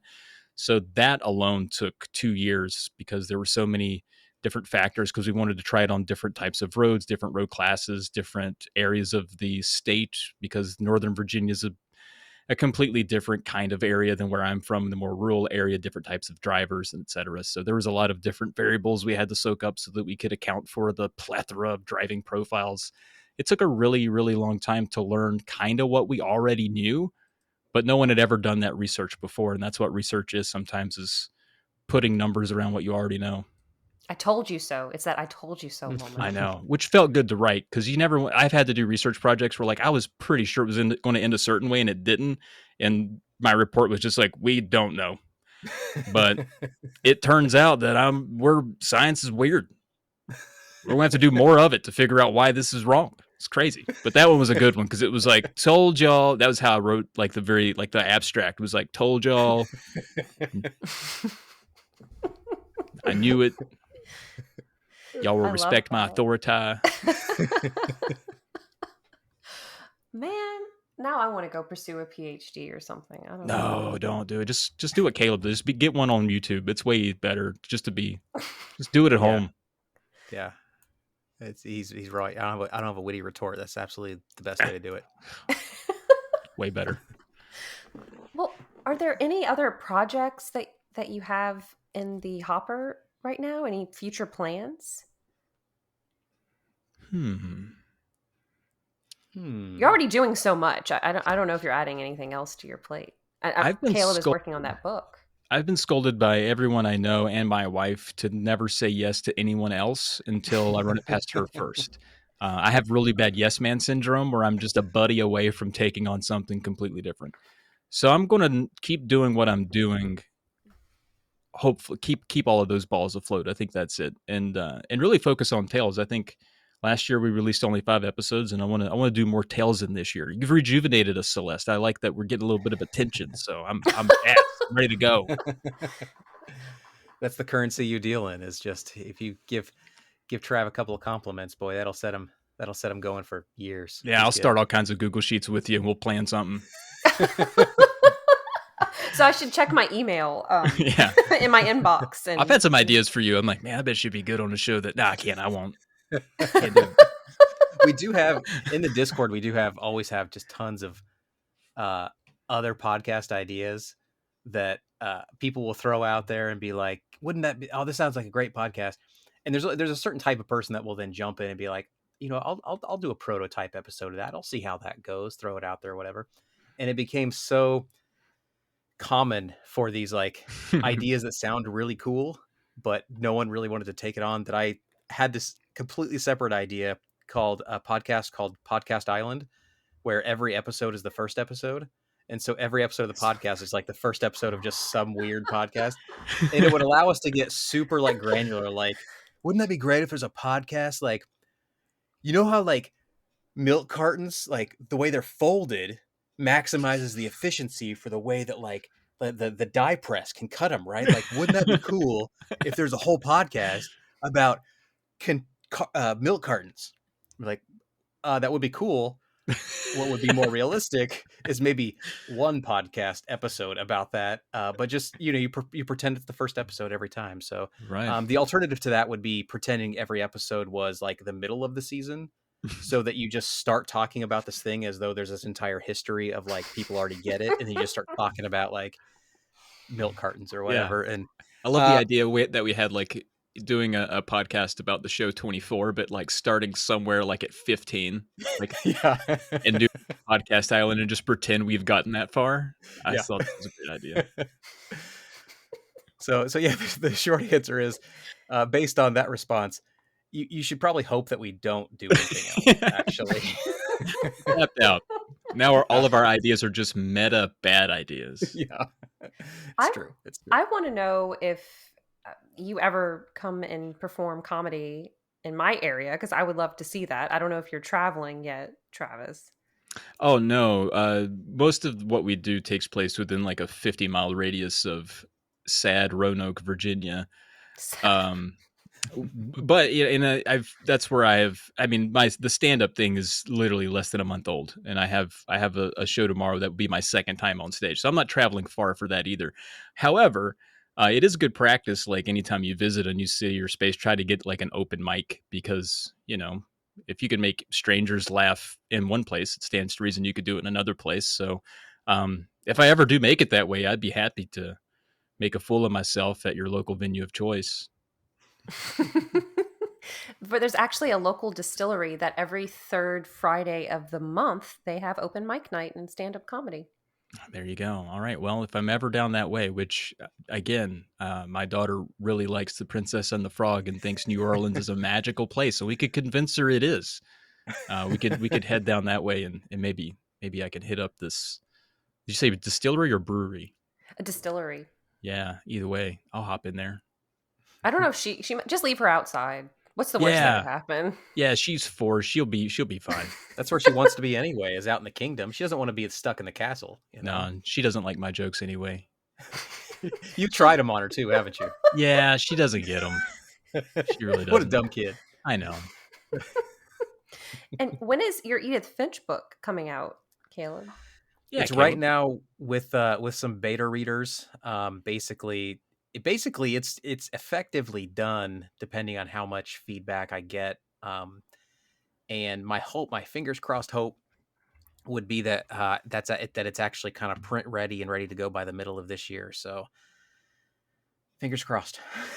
I think it's good though. I think it'll be all right. I'm super excited for it. And that's one thing that is fun about Caleb, where I have my hand in like way too many pots, but he distinctly pointed out those 3. Like he's into writing, making the YouTube videos, podcasting, game development. And he does those like where I keep all of my balls afloat at once. He's like all one ball at a time, dude. And for a long time he hadn't written it. I remember being like, Caleb, dude, you got to write a new book, dude. I've read all your stuff. I'm like thirsting for some new J. Ross. And he's like, I'm kind of over it. Like, I'm not inspired. I don't really want to write right now, whatever. I'm just into like the YouTube thing. And I was like, all right. And then he stops making these YouTube videos and started writing this book. And now it's been like a year since he's released a YouTube video. And I'm like, bud, we got to get you back on YouTube. You're killing me right now. Cause now when you were, making the YouTubes and not writing books, at least I had the YouTubes, but now I got nothing. Mm-hmm. All right. Yeah. I need to get you behind the camera or something. Put the book down for a minute. It's so weird how quickly my mind can shift too, because I rationalized going to videos because I liked the more instant gratification. When you write a book, it takes forever to write it. Then you get it out there and you get reviews. That's great. But that's kind of the only real feedback you get. And it takes forever to get there and it's not very consistent. And then when I was making videos, I was like, this is the best, man. I make a video every week. I put it up on the internet. People write nice things about me. Oh, I have a whole new cult that I'm developing. This is great. Cults are great. That was the takeaway from that. And then now that now I've been writing a lot more, and it's weird because now I'm justifying it as now I'm rationalizing how much that sucked. And I'm like, that was sucked to have to produce every week and have these expectations. And even though my channel was never big enough to have expectations, but I have these people want to new stuff. Blah, that sucks, man. Writing long form books, that's the best. Oh yeah. And so I'll end up twisting it around yet again, I'm sure, soon. So I Yeah, don't think. you have to check out Caleb's channel because you got to look at that most popular video of his. We're looking at over 100,000 plus views. We know what Is Caleb's this interested in. He's interested in game development and the books. Did a lot about book reviews. Went through all the boss fight books. He was very inspired by that when he wrote What Remains of Edith Finch. Tons of great content. Number one video by several thousand views 8 years ago. Yeah. What does passing a kidney stone feel like? 5 minutes of Caleb just anguishing over a rock that went through his wing, and it's Yep. the best. Yep. It's That's true. Still my quality. proudest moment, right? I mean, if I could produce a kidney stone every week, that would be the best, There you right? go, and then Then I would have get like a all these little web accolades. blog about it. That'd be good. A little Oh, that'd be vlog. great. Yeah, that's I what you know. heard. What that's moved the way of the YouTube Shorts. That's That's right. what that's for. Oh yeah, like watch me pass a kidney stone. You just speed it Clink. up. Yeah, yeah. Hmm. I haven't had one before, but I understand for men especially, it is incredibly excruciating. Yeah, it's weird. I didn't know before having kidney stones. Like I didn't realize that passing the kidney stone was the long part of it. So going through your kidney, that's technically what the passing the kidney stone is part of. Peeing it out is, I guess, technically still passing it, but that's not really the part that people complain about. You would think it would be. You'd be like, man, that's got to hurt, right? Peeing it out. No, what hurts is the whole 3-month journey through the kidney. That I think that's Oh, when people talk about like it feels like childbirth. I think that's what they're referring to is like that long sort of numb, always uncomfortable pain in your back, like you can't stand up all the time. Like that's the part that sucks. Peeing it out takes like, well, if you're doing it right, it takes less than a second. wow. So That's that like part is easy. opposite of the Dahmer party. Like the trip is wild on that one. Yeah, the trip is the worst. So Jeez, yeah, I interesting. even wrote. Speaking of writing too, I actually wrote. Or I created a video specifically about like passing. They're not passing a kidney stone, but I about how Fallout 4, the game, kind of taught me that Oh I need to drink yes. more water, and that would have prevented the kidney stone to begin with. And so I had this idea of like having a series of like videos, or even a series of like a standalone like mini series podcast that was like about how like video games saved my life, and in one of them would be like, and these would be like actual true stories, true like things, and one of them would be like how it was Fallout 4 that made me realize like drinking water is good. And as stupid as that sounds, I remember playing Fallout 4 on survival mode, and you have a thirst meter. It was the first game I'd played with a thirst meter, and your thirst meter, every time you'd wake up in the morning, you would have decreased thirst and you'd have to get something to drink. It'd have to be one of like the first things you do in the game. And I remember thinking like, that's stupid. Who drinks water when they wake up? That's what? That doesn't happen. And then it was later, like when I went to the doctor, had kidney stones and stuff, and the doctor was like, you gotta start drinking water, man. I remember the doctor specifically. This is a fun visual, so I'll be quick with it. I won't get too far off, I promise, although I probably already am. But one of my favorite things was like the doctor who, when I went in to get kidney stone, get it checked out and everything, the doctor's like, okay, well, we gotta monitor you for a little bit for whatever reason, even though I showed him the video that I was peeing blood. Like, here you go. Like, it's you don't have to monitor me, but like they had to monitor me. And so they gave me these two big red buckets or jugs, and they're like, okay, fill these up and come back, and then we'll do studies or whatever. And I remember when they gave me two jugs, I was like, what is this, like in case like on the way to the parking lot someone steals one from me? Like, why do I need two? There's no reason. There's no way someone would fill up two of these things. That's ridiculous. And sure enough, I underperformed. And when I went back to the when I went back to the doctor, like when I gave the doctor the jugs, you know that feeling you get like when you're walking down the steps and you think you're on the last step, you're confident you're on Mm, that last step, but you're not, and your whole body's like Whoa, the jolt. right. spatially like Hmm. jarring. That was how the doctor reacted when I gave him two jugs that he thought were heavy. So the doctor received these two jugs, like prepping for like, this is going to be heavy. The doctor was like, what? Like, did you? And he didn't even do any test. He goes, I can tell you right now, you're chronically dehydrated. Like, I don't need any more tests. Like, huh? All Wow, right. Well, that solves that problem. he's like the pea whisperer. Yeah, yeah. That's his last name was Wow. Whisper. His first name was Peter. Oh man, Dr. He P found the right Whisperer, career. dude. Yes, yes. I have not had a kidney stone before. They're pretty great. Pretty I No. mean, cool. is that what I need to do to get big on YouTube? 100,000 Well, views. on that one. Like that is so it's dishearteningly large compared to any views that any of my other videos have gotten. Like I need to start doing reviews while passing kidney stones, or I need to start talking about like video games while passing kidney stones, because that's what people want, man. They want to see this guy in pain. I get it. I've seen my face. I mean, it is ripe for SEO because I'm sure a lot of people thought they had a kidney stone or were told that they had one and looked Yeah. up like, oh my God, what's this going to be like? And your video is what does passing a kidney stone feel like? And I'm sure a lot of people watched that and probably either chuckled, gained some enlightenment, or swore you off forever from that. But either way, I think that's essentially what happened. Yeah, not as many people search, what does the game Dishonored feel like? Yeah. There's just not as many. It's Not flat. as many. No. Yeah. So I'm just saying you need to have more like, unique kind of ailments that you can talk about. And I think that's All what right, gets sounds people good. going. Yeah. Yeah. Every 30 days, I get a new disease. I can do this. We'll I put mean, that as this goes into Podcast Island. This is a good The idea. Podcast Island for sure. It starts on day 50 or day like 15, and I'm already just like exhausted from all 15 of the previous diseases, and it's like, I don't know, guys, man. What are we talking about today? What do I have? Lupus. Lupus. Oh God, It's never man. lupus. This It's gonna never be a tough one. I don't know how to even get lupus. How did I get this, guys? How am I? I don't think you could just contract that, right? Is that... I'm looking around thinking I see people from my like hallucination disease from 3 months ago. I'm still seeing them, like, right? Is that how Yeah, I you're get never really lupus? completely cured of the last one. That's always the problem. It's That's just the a problem. That's the... compounding Isn't there- error. Isn't there an episode of The Simpsons where Mr. Burns goes to the doctor and he's like, "You have every disease known to man," but they're all fighting. It's like they're Yeah. all congested and they can't get through to your organs or something. Yeah, I it's don't like the reason he's alive is because he has every disease. Like that's the only way it works. They're fighting to keep him going. Yeah. know. Maybe that's Caleb. Maybe There so. you go. That sounds like a good podcast. Mm.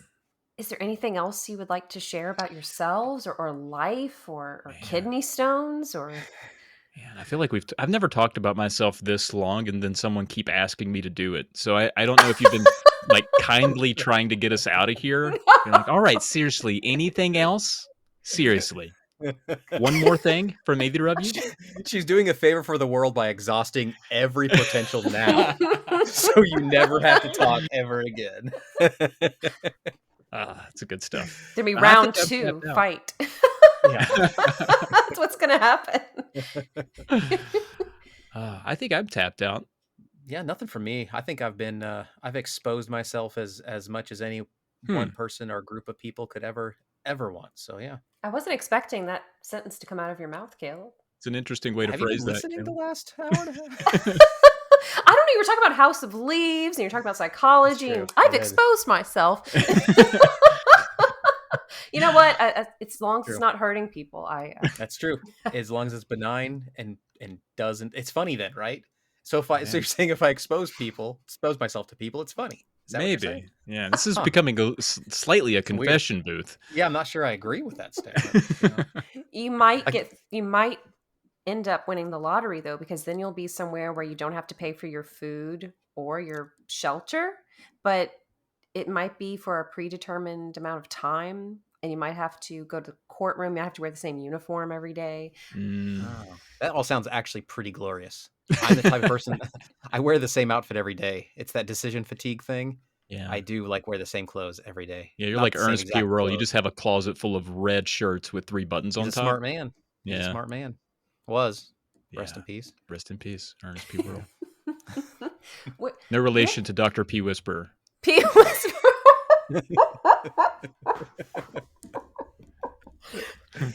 If people want to stalk you, where could they find you? My bedroom, mostly. If they're good at stalking, they'll see me there, I guess. If they're ninjas. If ninjas. You go, Travis. You go first. I've been talking forever. Oh, sure. Yeah. Well, you can find me on, you can find all of my podcasts at polymedia.com. That'd be a good way to start. And there's not just the ones that I listed earlier. We have a few more on our network that are really good. So go there and check all those out. And then on Twitter and Instagram, I'm at Trav Plays Games. I have various other Twitter accounts for all the other podcasts I won't run through, but just believe they exist. And then if you want them, you can seek them out. I think those are the main ways I can be stalked from a safe distance. Quick correction, it's Polymedia Network. Oh, what did I say? Just You just said Polymedia? Polymedia. Ah, yes, that is Polymedia true. It's Network. polymedianetwork.com. Yeah. Thank you, Caleb. No problem. That's what I'm here for. That's your rival gang. That's what they're gonna find. Yeah. Right now it's this rival game called This Site Can't Be Reached. Those bastards. I hate that gang. Wait, that site can't be reached? Because I tried to get polymedia.com and it said it was freaking taken. Oh, Maybe son of a... wrong. Now I'm going to go buy that. I was like, Polymedia Network's way too long. Those Polymedia folks need to give it up.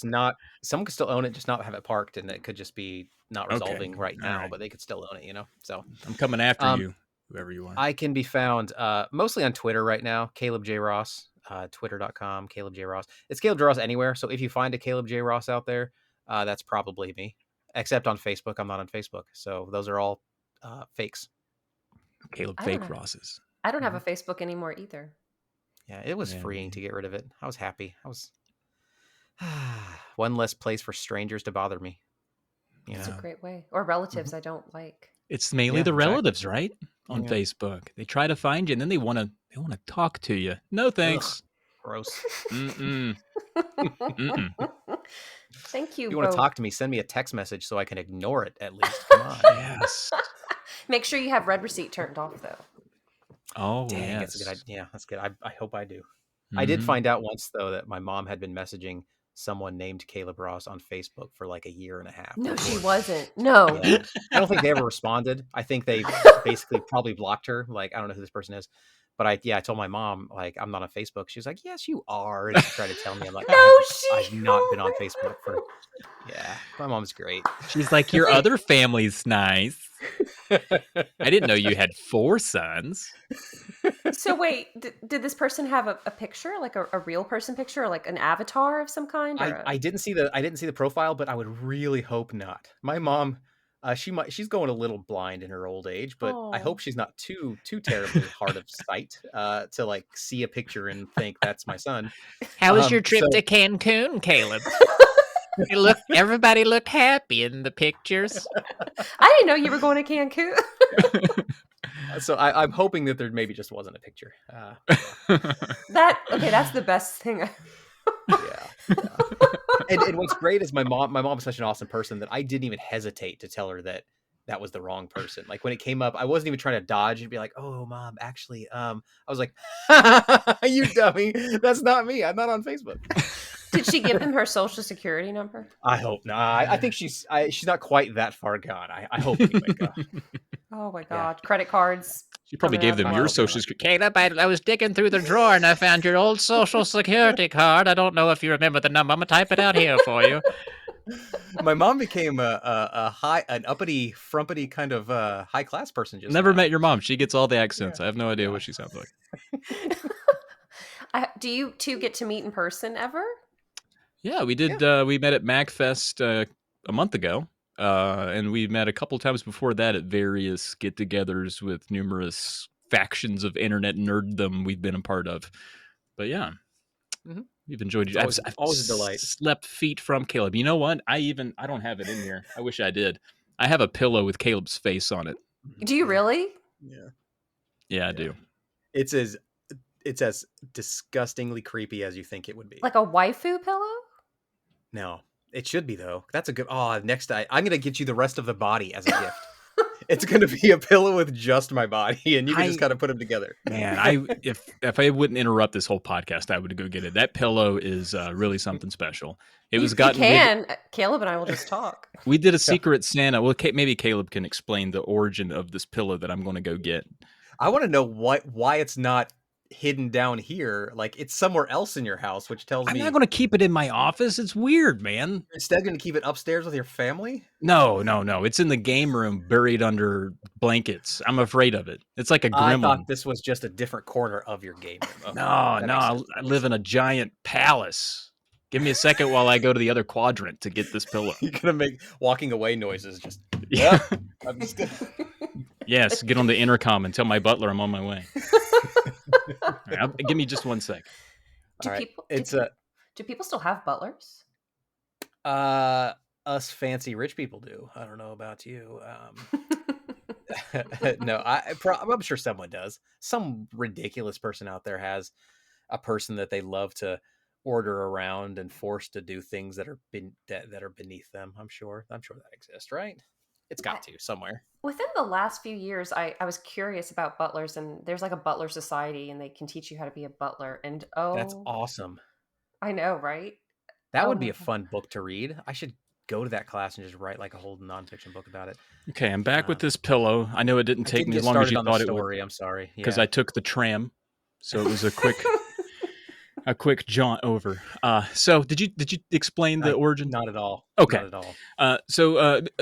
Many, I say many years ago, like we've known each other for 30 years, but a few years ago, Caleb released a video and I paused it at a weird time when he was talking.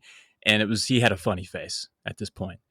And I cropped it out and it kind of became a meme in our Discord to the point that we made it an emoji in our Discord, right? As you do.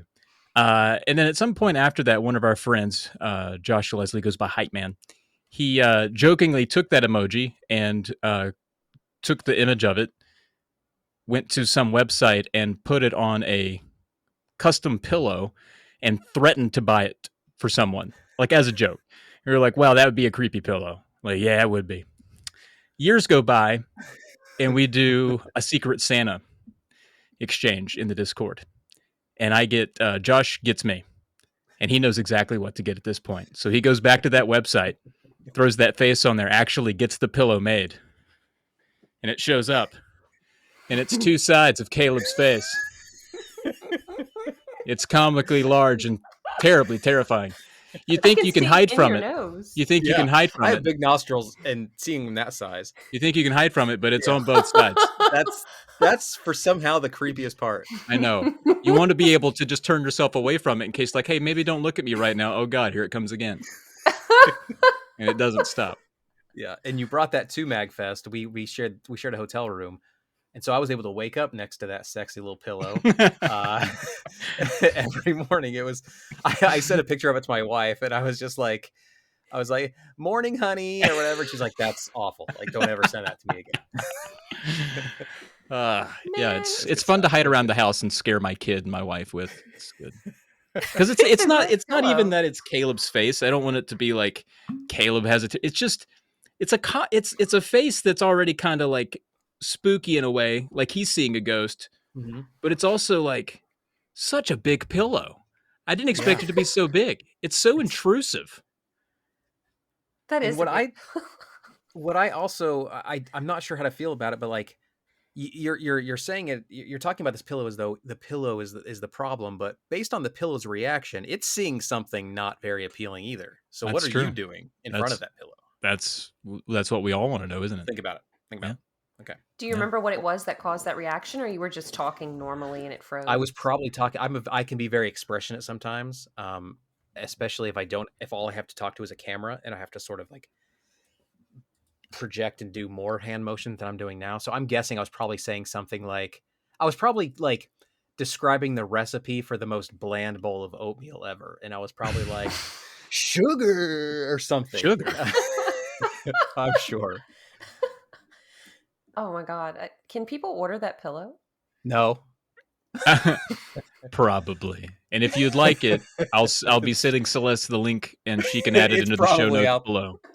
I'll go through my address book and be like, who has a birthday coming Everybody up? needs one of these. Just no explanation, no note. No. Just that pillow shows up at their Surprise. door. That's how you get people out of your life. You can put on headphones and pretend to listen to stuff, or you can send them pillows with my face on them. It I works. love the Why- pillow. Why It's don't you fun. bring it with you on a flight? There you go, Yeah, Caleb. Travis. Yeah. Yeah, No, Travis. if you want people to stop talking to you, you no longer need your headphones that plug into nothing. Just hold a pillow of your own terrified face and dare people to speak to you. I'll unstuff it and just put it over my head as a mask. Oh, When the people walk by, proportion. yeah, go ahead and have a seat. Have a seat. It's fine. Have a seat. That's fine. Yeah, I'm talkative today. Go ahead, sit down. Are you next, Travis, or are you going to get a pillow made of yourself? I don't know.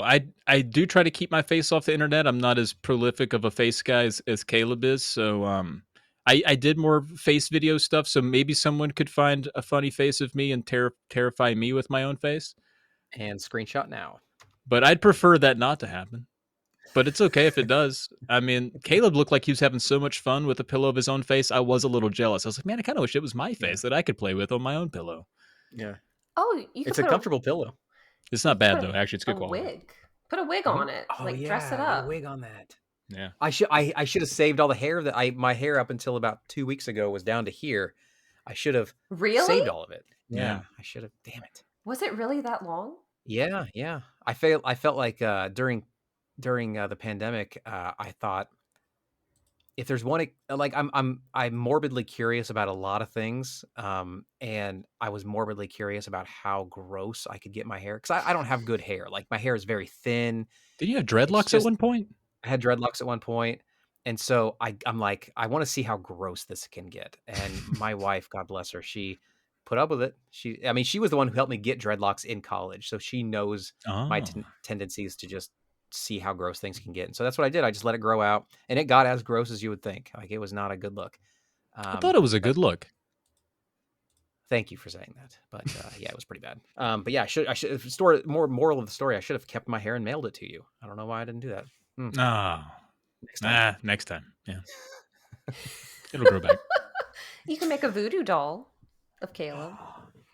Ah. Would you like that, Caleb? Me to be in Kinda control would. of you in that way?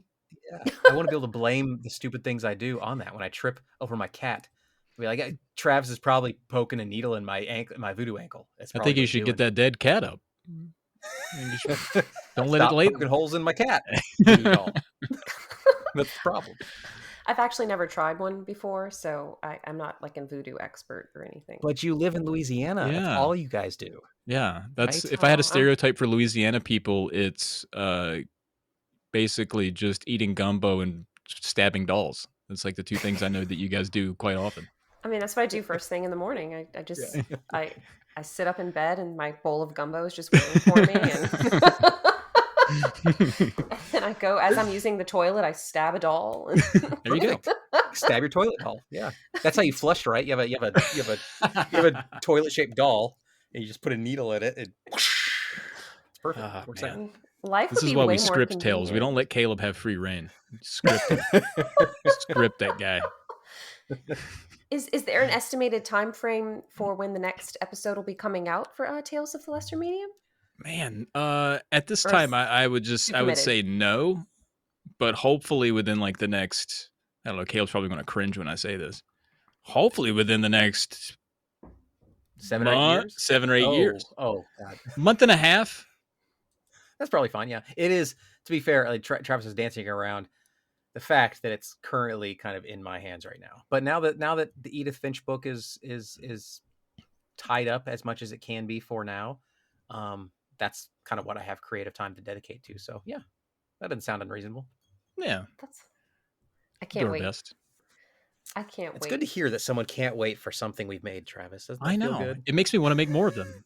That's good. Thank you, Well, Celeste. Whoa. So actually, because I was doing research on things outside of Tales of the Lesser Medium, and I watched the track and field video on your YouTube. Oh, the Nest Friend? Mm-hmm. Oh, Because nice. I grew up playing track and field too, and the clay pigeon shooting inspired me to write an article for Read Only magazine where the theme was shoot. And I did research on the Olympics that year, 1988, and like I Mhm. pretended that I was an Olympic competitor, and I researched how I've never shot a gun before, so I was researching like, well, how does someone stand if they're going to shoot a clay pigeon, and what does it all entail? So I watched YouTube videos, and I researched poses and the type of gun and why you hold it a certain way. So I enjoyed. That's cool. I enjoyed That that is cool. video. I enjoyed I that appreciate video that. a lot. It also made me realize I'm not the only person who is not good at that game. Thank you for that, because I never got the pistol shooting or the hang glider. You know what I found in doing a lot of those videos? I think a lot of NES players, especially, have a reputation for having that like get good mentality.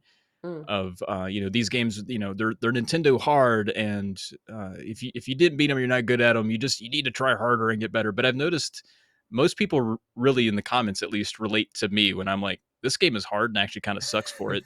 A lot of people are like, right?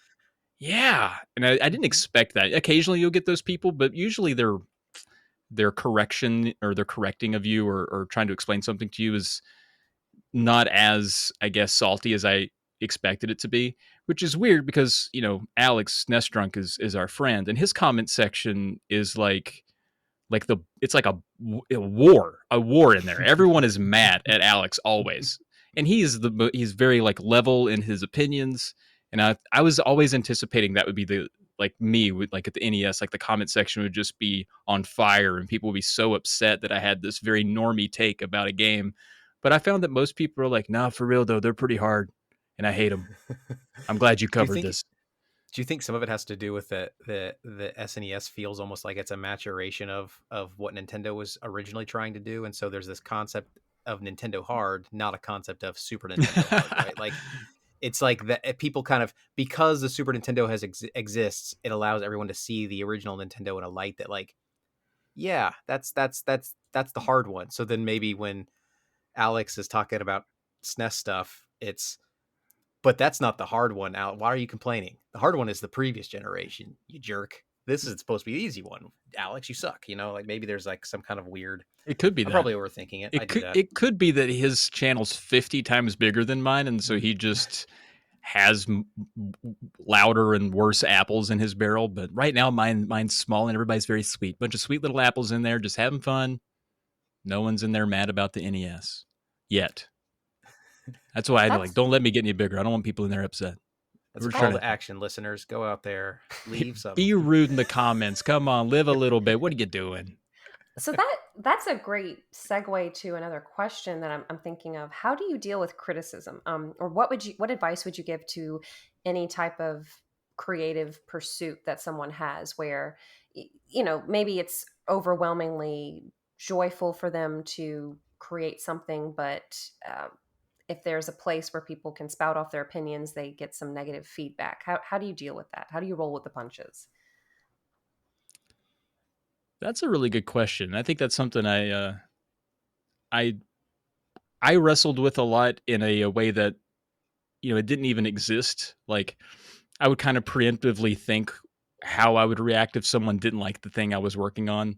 So like the Nest Friend videos are a good example of that, where I would basically prepared myself for, there's going to be a lot of detractors in the comments that aren't going to like it. And, if you're really passionate about your work and you think you did a good job and you put it out there and then it's kind of like no longer yours at that point, right? Mhm. I think there is a process you have to go through to kind of let go of it and realize that. And I think at first it was really hard to get comments that were pretty harsh critiques. Some people often give like great advice and they're very nice about it, but sometimes there's a tone about it that kind of gets under your skin. And that really bothered me at first, where I could just tell somebody wasn't only critiquing the work, they were trying to hurt my feelings about it. Now that I have done it long enough, and I kind of have built this own like internal confidence through repetition of like I know what it's worth and I know like essentially what level of quality that it is. I kind of like getting those comments now because I'm like, that's there they are. They're still out there. Like it's kind of nice for some reason. I don't know. It's kind of a weird thing where it's like if those people didn't exist, this almost wouldn't feel real. You almost kind of have to have those people there to remind you of and kind of, I guess, make you appreciate um, a lot of the good things that you get. So, but YouTube, it also depends on where you do things too, because I think YouTube is one of those places where, as a creator, you're very vulnerable because comments are what drives a lot of it. Podcasts are a little different, and I think a little less fulfilling because you do miss out on a direct line of feedback or interaction between yourself and your consumer, which is where I think our Discord, where people participate with us, is huge because I spent a lot of time making podcasts. There's a lot of conversation in that Discord. It's not always about the podcast, but when it is, I'm like, what'd you like about it? Was it good? Because I spent a lot of time on it and I don't like beg for that feedback, but I really appreciate it when it's there. And I think critiques are the same way. Like I appreciate them because I don't get them very often through that. Um, as for comedy, I'm very fragile. So if you're not laughing at me, I'll go cry in my car. Which is weird because him crying makes me laugh, and so it's Right? kind of this weird cyclical thing where, yeah. That is true. Yeah. I think what you said about time is really worth, because your original question was kind of like, if I remember, it was kind of like advice, like what would you give like people who maybe fear, or how do you deal with that kind of critique? And I think time is a big one, because the more negative feedback you get, even the more positive feedback you get, eventually you start to build up an understanding of what it is that you're creating. To what Trav said, like you get such a firm understanding of what it is that you're creating, that then it becomes easy to decide what is actually valid feedback versus what is invalid feedback, whether it's negative or positive, or the tone is bad or the tone is angry. Those are all personality quirks. If I could say the same thing in a nice way, I could say as I could say it in a negative way, but the actual like core of what they're saying, that's the thing that is worth paying attention to, not how they said it. And you start to develop this sense of what your thing is that you're creating, so that you can better understand what's valid and what's not.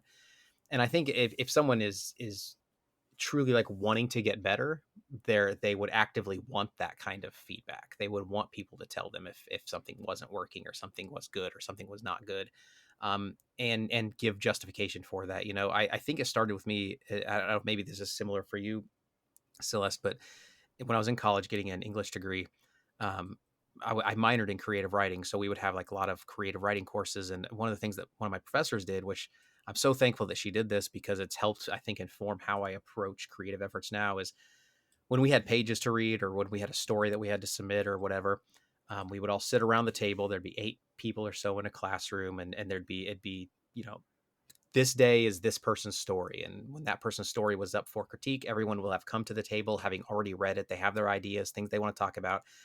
But what was incredibly important was the instructor had a very strict rule that the person who wrote the story is not allowed to talk at all.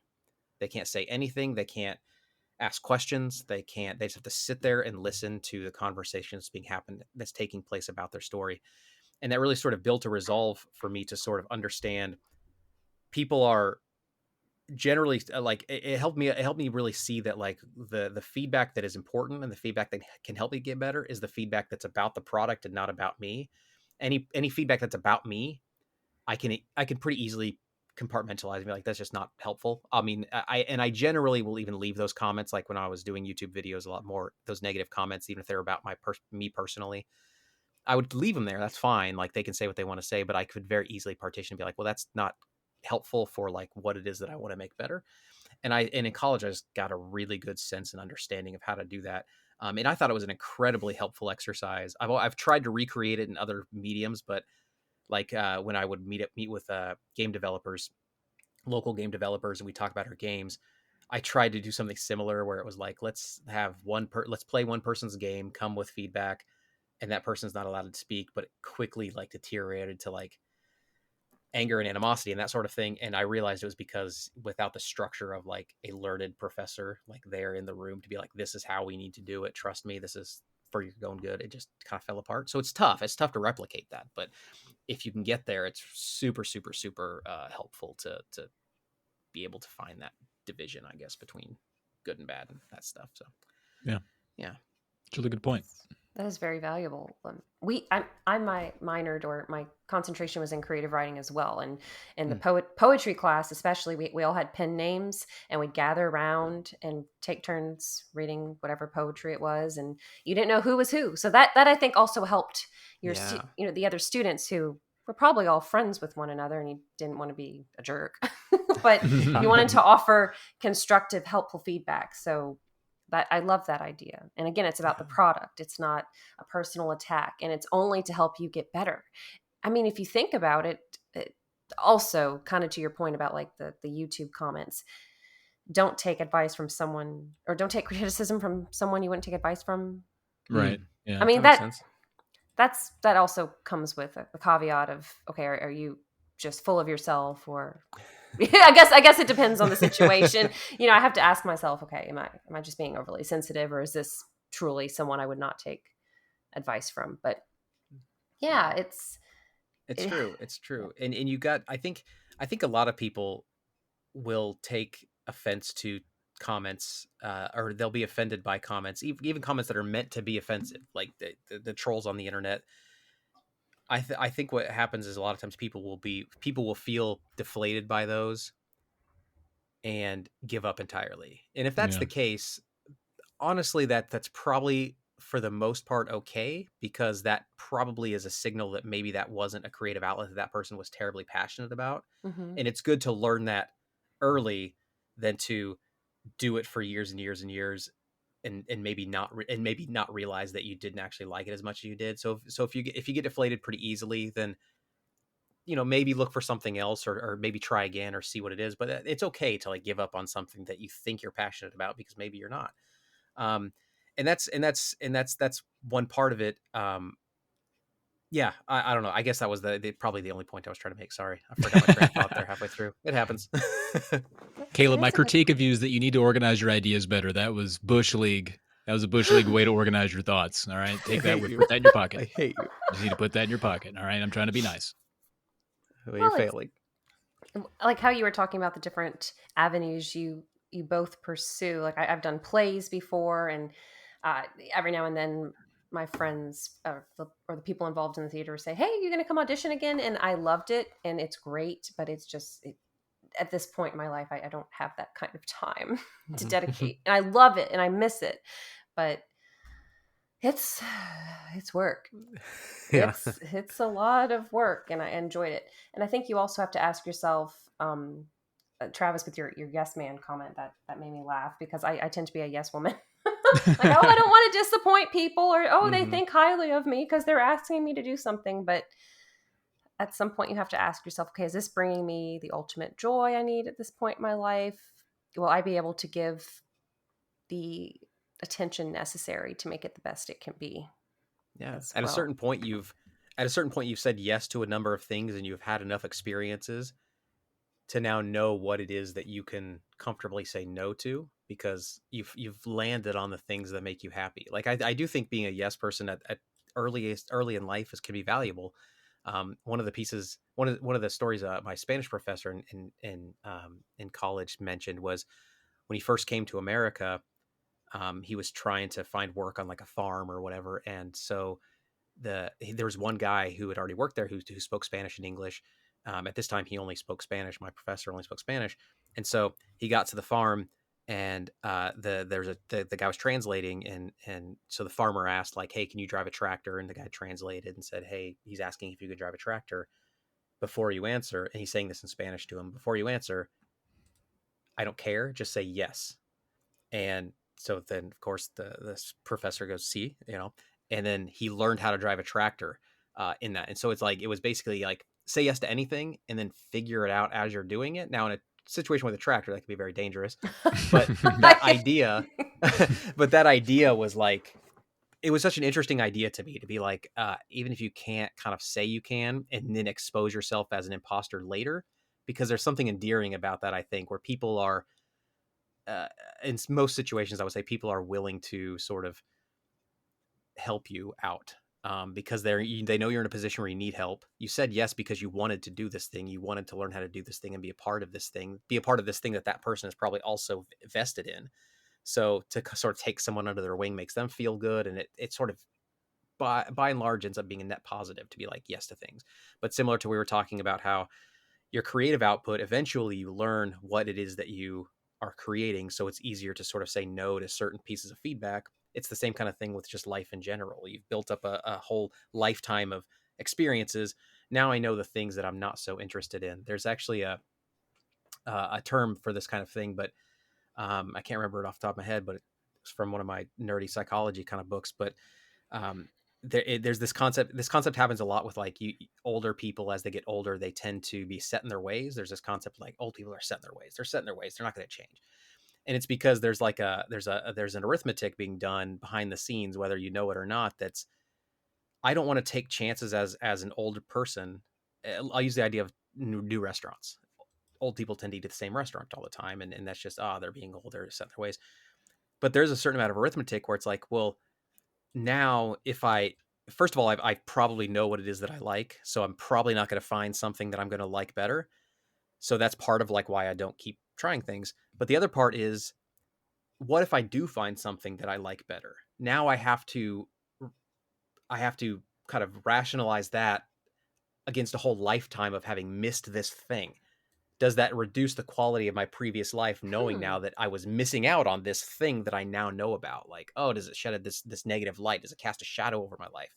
And that's sort of an arithmetic that it's scary to want to sort of even make that calculation. And so people are like, no, you know what? I'm comfortable. I know what it is that I want, and I'm going to keep doing it. So yeah, I think probably comes with age. I mean, I'm sure that's correlates to over the hill type of thoughts. And you know, I'm sure there's something there where it's just, that's a natural part of aging as you get to that point, I would imagine. Man, thankfully I'm not there yet. I'm always looking for my next fetish. I'm right there, just trying out. Give me something new. I feel like we went from very poignant to. That's what I bring. That's what I bring. Always ready with the punchline. Well, you know what, Travis? Your punchlines are my fetish. So thank you. Yes. I do have to say, while seeing like my grandmother, for example, you know, she knows what she likes to do. She likes to watch her jewelry television, her Hallmark movies, her HGTV. She knows what she's comfortable in her routine. She's not adventurous, but in a way, it's a little enviable. Like just to have that amount of peace with, this is who I am. Yeah. I'm not ready for that yet, but in a way, I think it happens. I don't know if I don't know, and I'm not asking for anybody to out themselves in ages and anything, but I can say that I recently turned 40, and I feel like there was a light bulb sort of switch where I feel like up until 40, there was always this thing in my head where I thought, this creative thing I'm doing could be my new career. Like maybe I could do this thing well enough that this will be my job. You know, maybe I could develop video games to such a degree that that's what I could make money off of. That would be awesome. Oh, that's so cool. And then I feel like almost like the day I hit 40, that switch to, I'm not in a position where that is realistic to make a career change that dramatic. So now I can actually do these things I like just because I like them. Like now I can finally breathe and be like, oh, this is great. Like even like a perfect example is the Edith Finch book that I'm writing. Is I started writing that many years ago. I tried to go to the traditional publishing route with it, and it didn't really get any traction. I tried to, you know, get it into a publisher that I thought would really appreciate the book, and it just didn't kind of work out. And I was kind of deflated by it a little bit. You know, I was like, I was hoping this would be like another notch, kind of another trophy on my shelf that I could really point to and be like, I'm validated. Look at that. And it didn't kind of work out. And I was a little bit deflated for it. And then in tandem with me turning 40, and then also I think it really was that. And then I kind of started thinking about it. I'm like, well, now that I don't have that avenue and I've exhausted that avenue, now I can kind of do this and just write it for more fun than trying to find a market for it. And it just was so much of a better experience to do that. Be like, this is going to be so great. So now when it does get released, I'm going to be like, I don't know, it's going to feel like a different thing than my previous books where I was fighting for a publisher and I was trying to get it out there. And this is just going to feel different and probably feel better. And I'm just going to feel more relaxed about it. And I'm excited to feel that, you know, it's going to be nice. That's beautiful. You're at peace, Caleb. You finally, it's all downhill from here. I love to hear that. All that's left to do is die. Yeah. Dang. That's got to be. If all goes according to plan, will be 35 minutes, I think. Man. Oh my god. It's got to be peaceful. Nice. That's going to be weird if I die in 35 minutes. It would be weird. It'd be disappointing too. Celeste, would you take over for Caleb on Tales if Sure. I'd have to play a lot of video games that I haven't played before. Honestly, you don't. You just have to follow the story on YouTube. I'm telling you, it's all. There are cheats. It's actually easier to get the story that way. Playing it, you're going to miss so much. Yeah, like some of these 40+ hour games. Oh my gosh. Oh my god, yeah. Yeah. That's why we do Earthbound now. That's a long game though. It is long actually for a Super Nintendo game, right? Yeah. But what's nice about that is you can skip through the dialogue pretty quickly because you just have to skip through the battles. And the game itself, like the narrative game is maybe an hour. You're just skipping through fights. Yeah, I do. Now, I haven't played too many RPGs besides that in like the Paper Mario series. But what I love about Earthbound is that if you are super powerful, enemies avoid you. And if you happen to run into them, you won. Like you don't even have to fight. Are there RPGs like that? There are a few. Not as many as you'd But think, not as though, many. right? I Yeah. mean, I think yeah. the Dragon Quest series is pretty famous for that too, where the music will break out and then it'll be like such and such flee. And you're like, Yeah. oh, thank God. I didn't want to fight them. Takes I think forever. more often they probably just don't throw those creatures at you anymore in terms of random battles. Like those just don't exist on the map anymore, right? Like if you get to a Yeah. certain level. Yeah. Or I think in Final Fantasy you can, there's some where there's random encounters where you can take like potions that will make the random encounters less prevalent for a period of time, which kind of helps with that. But It's so weird for like a game design problem to be solved with this item. Like, yeah, we know it sucks to have to fight random battles, but rather than build a better game, let's do this potion. just take this That'll potion. take care of it. There you go, breaking the game. See, even for me, I'm thinking of it through the narrative. Like, man, this potion, they must have, whoever came up with that had to be making millions. People are like, man, I hate walking outside just having random encounters with bees. Wish I could just take a potion and make all the bees go away. It's like, well, now you can't. That'd be amazing. Be chugging that potion every day. Did you know that you can actually bring Paula to meet your mother, Nessa's mother, at the end of Earthbound? Oh, I've yeah. never done that. I think in the version I watched, I saw that, but I was trying to wrap her up. So we've had enough of this pole star. I don't think we need to go that route. We just leave it at that. Happy you pointed out the name, her last name. That was in preschool. Yeah, I don't know how many people will ever put that together, but dang, man, a preschool named Polestar? Are we kidding ourselves? That's wild. Gosh. Oh, I feel like we could all talk for probably like 5-10 more hours, probably. Yeah, we told you, we promised we'd be your longest. Hopefully, we've broke the record. I don't know what my longest interview has been. Actually, I'd have to go back and look. I don't know. You might be close to breaking the record. You give us names. We're fighting those people. Part 2. Yeah. We just talk about Travis's fetishes for like 2 more hours. Oh God. So this one started in middle school, and now I wouldn't do that to you guys. What is there anything else that you'd like to share? I don't know. Like I'm tapped out. I think I'm good. I feel like I would be oh my gosh. I feel like I would be, oh my God, what's the saying? Caleb, help me. Remiss? Yes, thank you, God. I haven't said that phrase in like 5,000 years. So I'm like, what's the word? I would be something. I am missing remiss, obviously. So thank you. I would be remiss if I didn't ask, though, because I love going on tangents, and I love seeing people's faces light up whenever they talk about the projects they're working on, because life is heavy, and sometimes even one day you can go through a roller coaster of emotions. So I appreciate that you were the cherry on top to my day for today. Well, I don't want to speak for Travis, but likewise, I was looking forward to this all day. I love talking about things I'm passionate about, and having a receptive audience is always better than the alternative. So.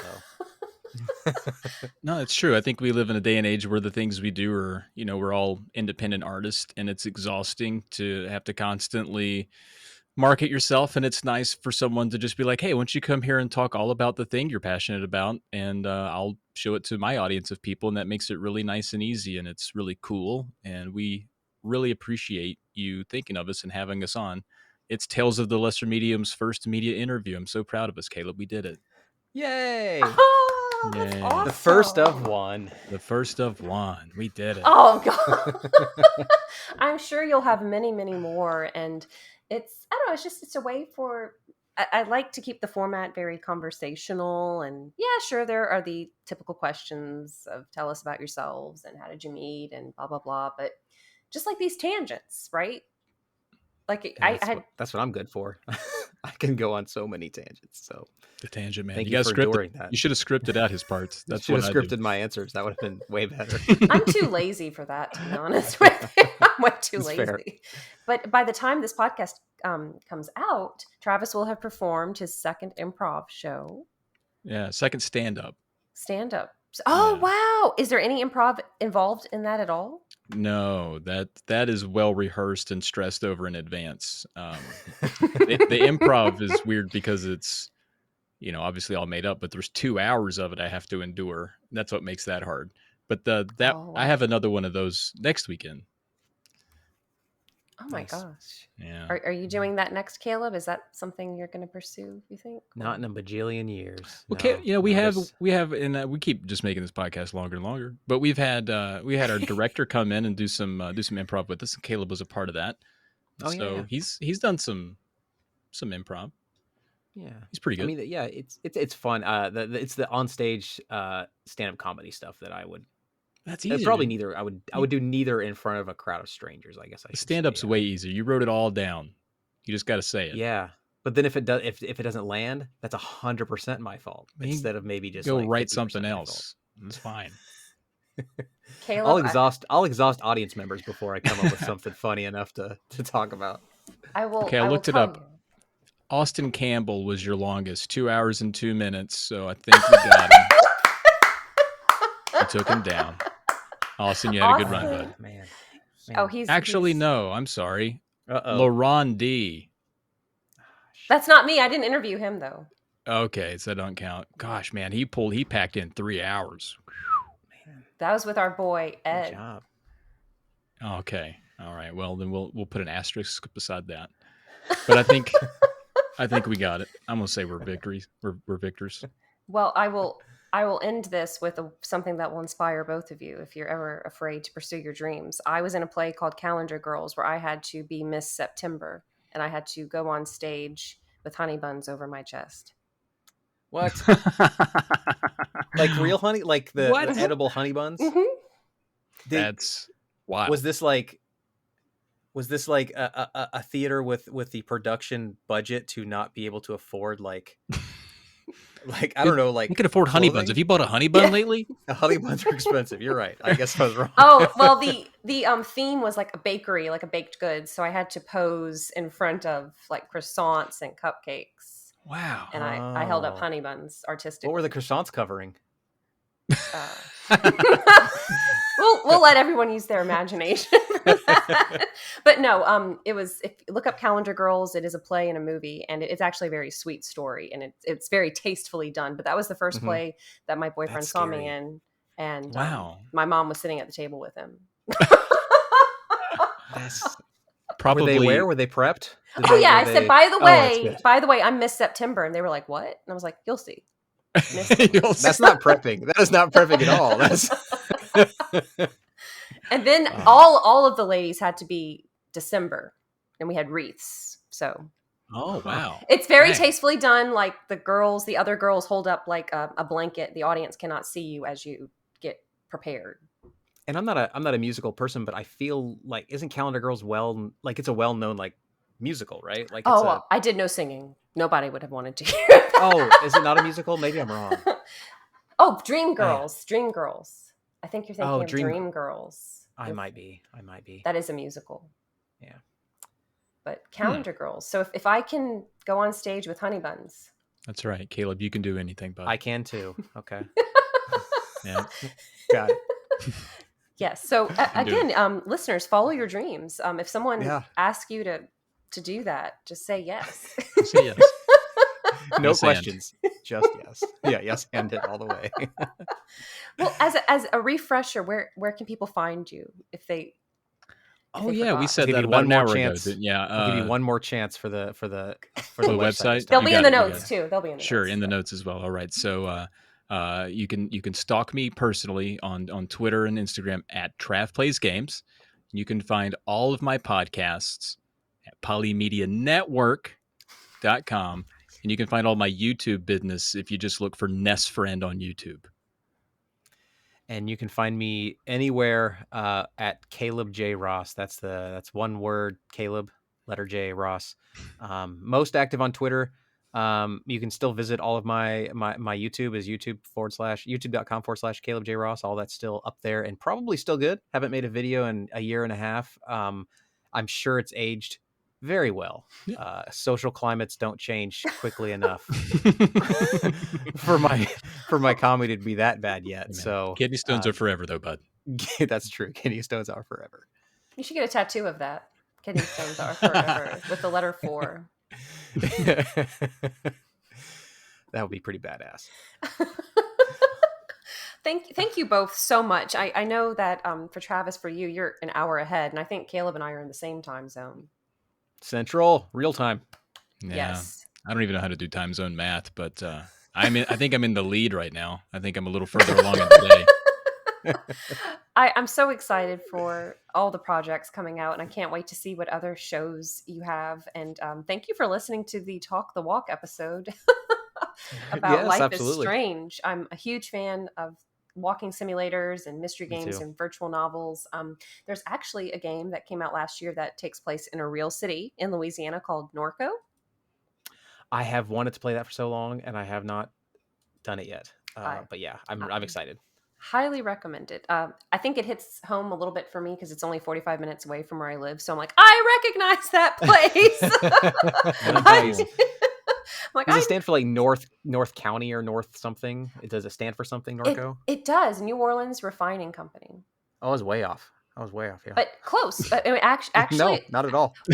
we actually don't have counties. Really? We have parishes. Mhm. That's what a parish is. Okay, I didn't know it was like equivalent to kind of a. Okay, I Yeah, learned something. Thank it's you.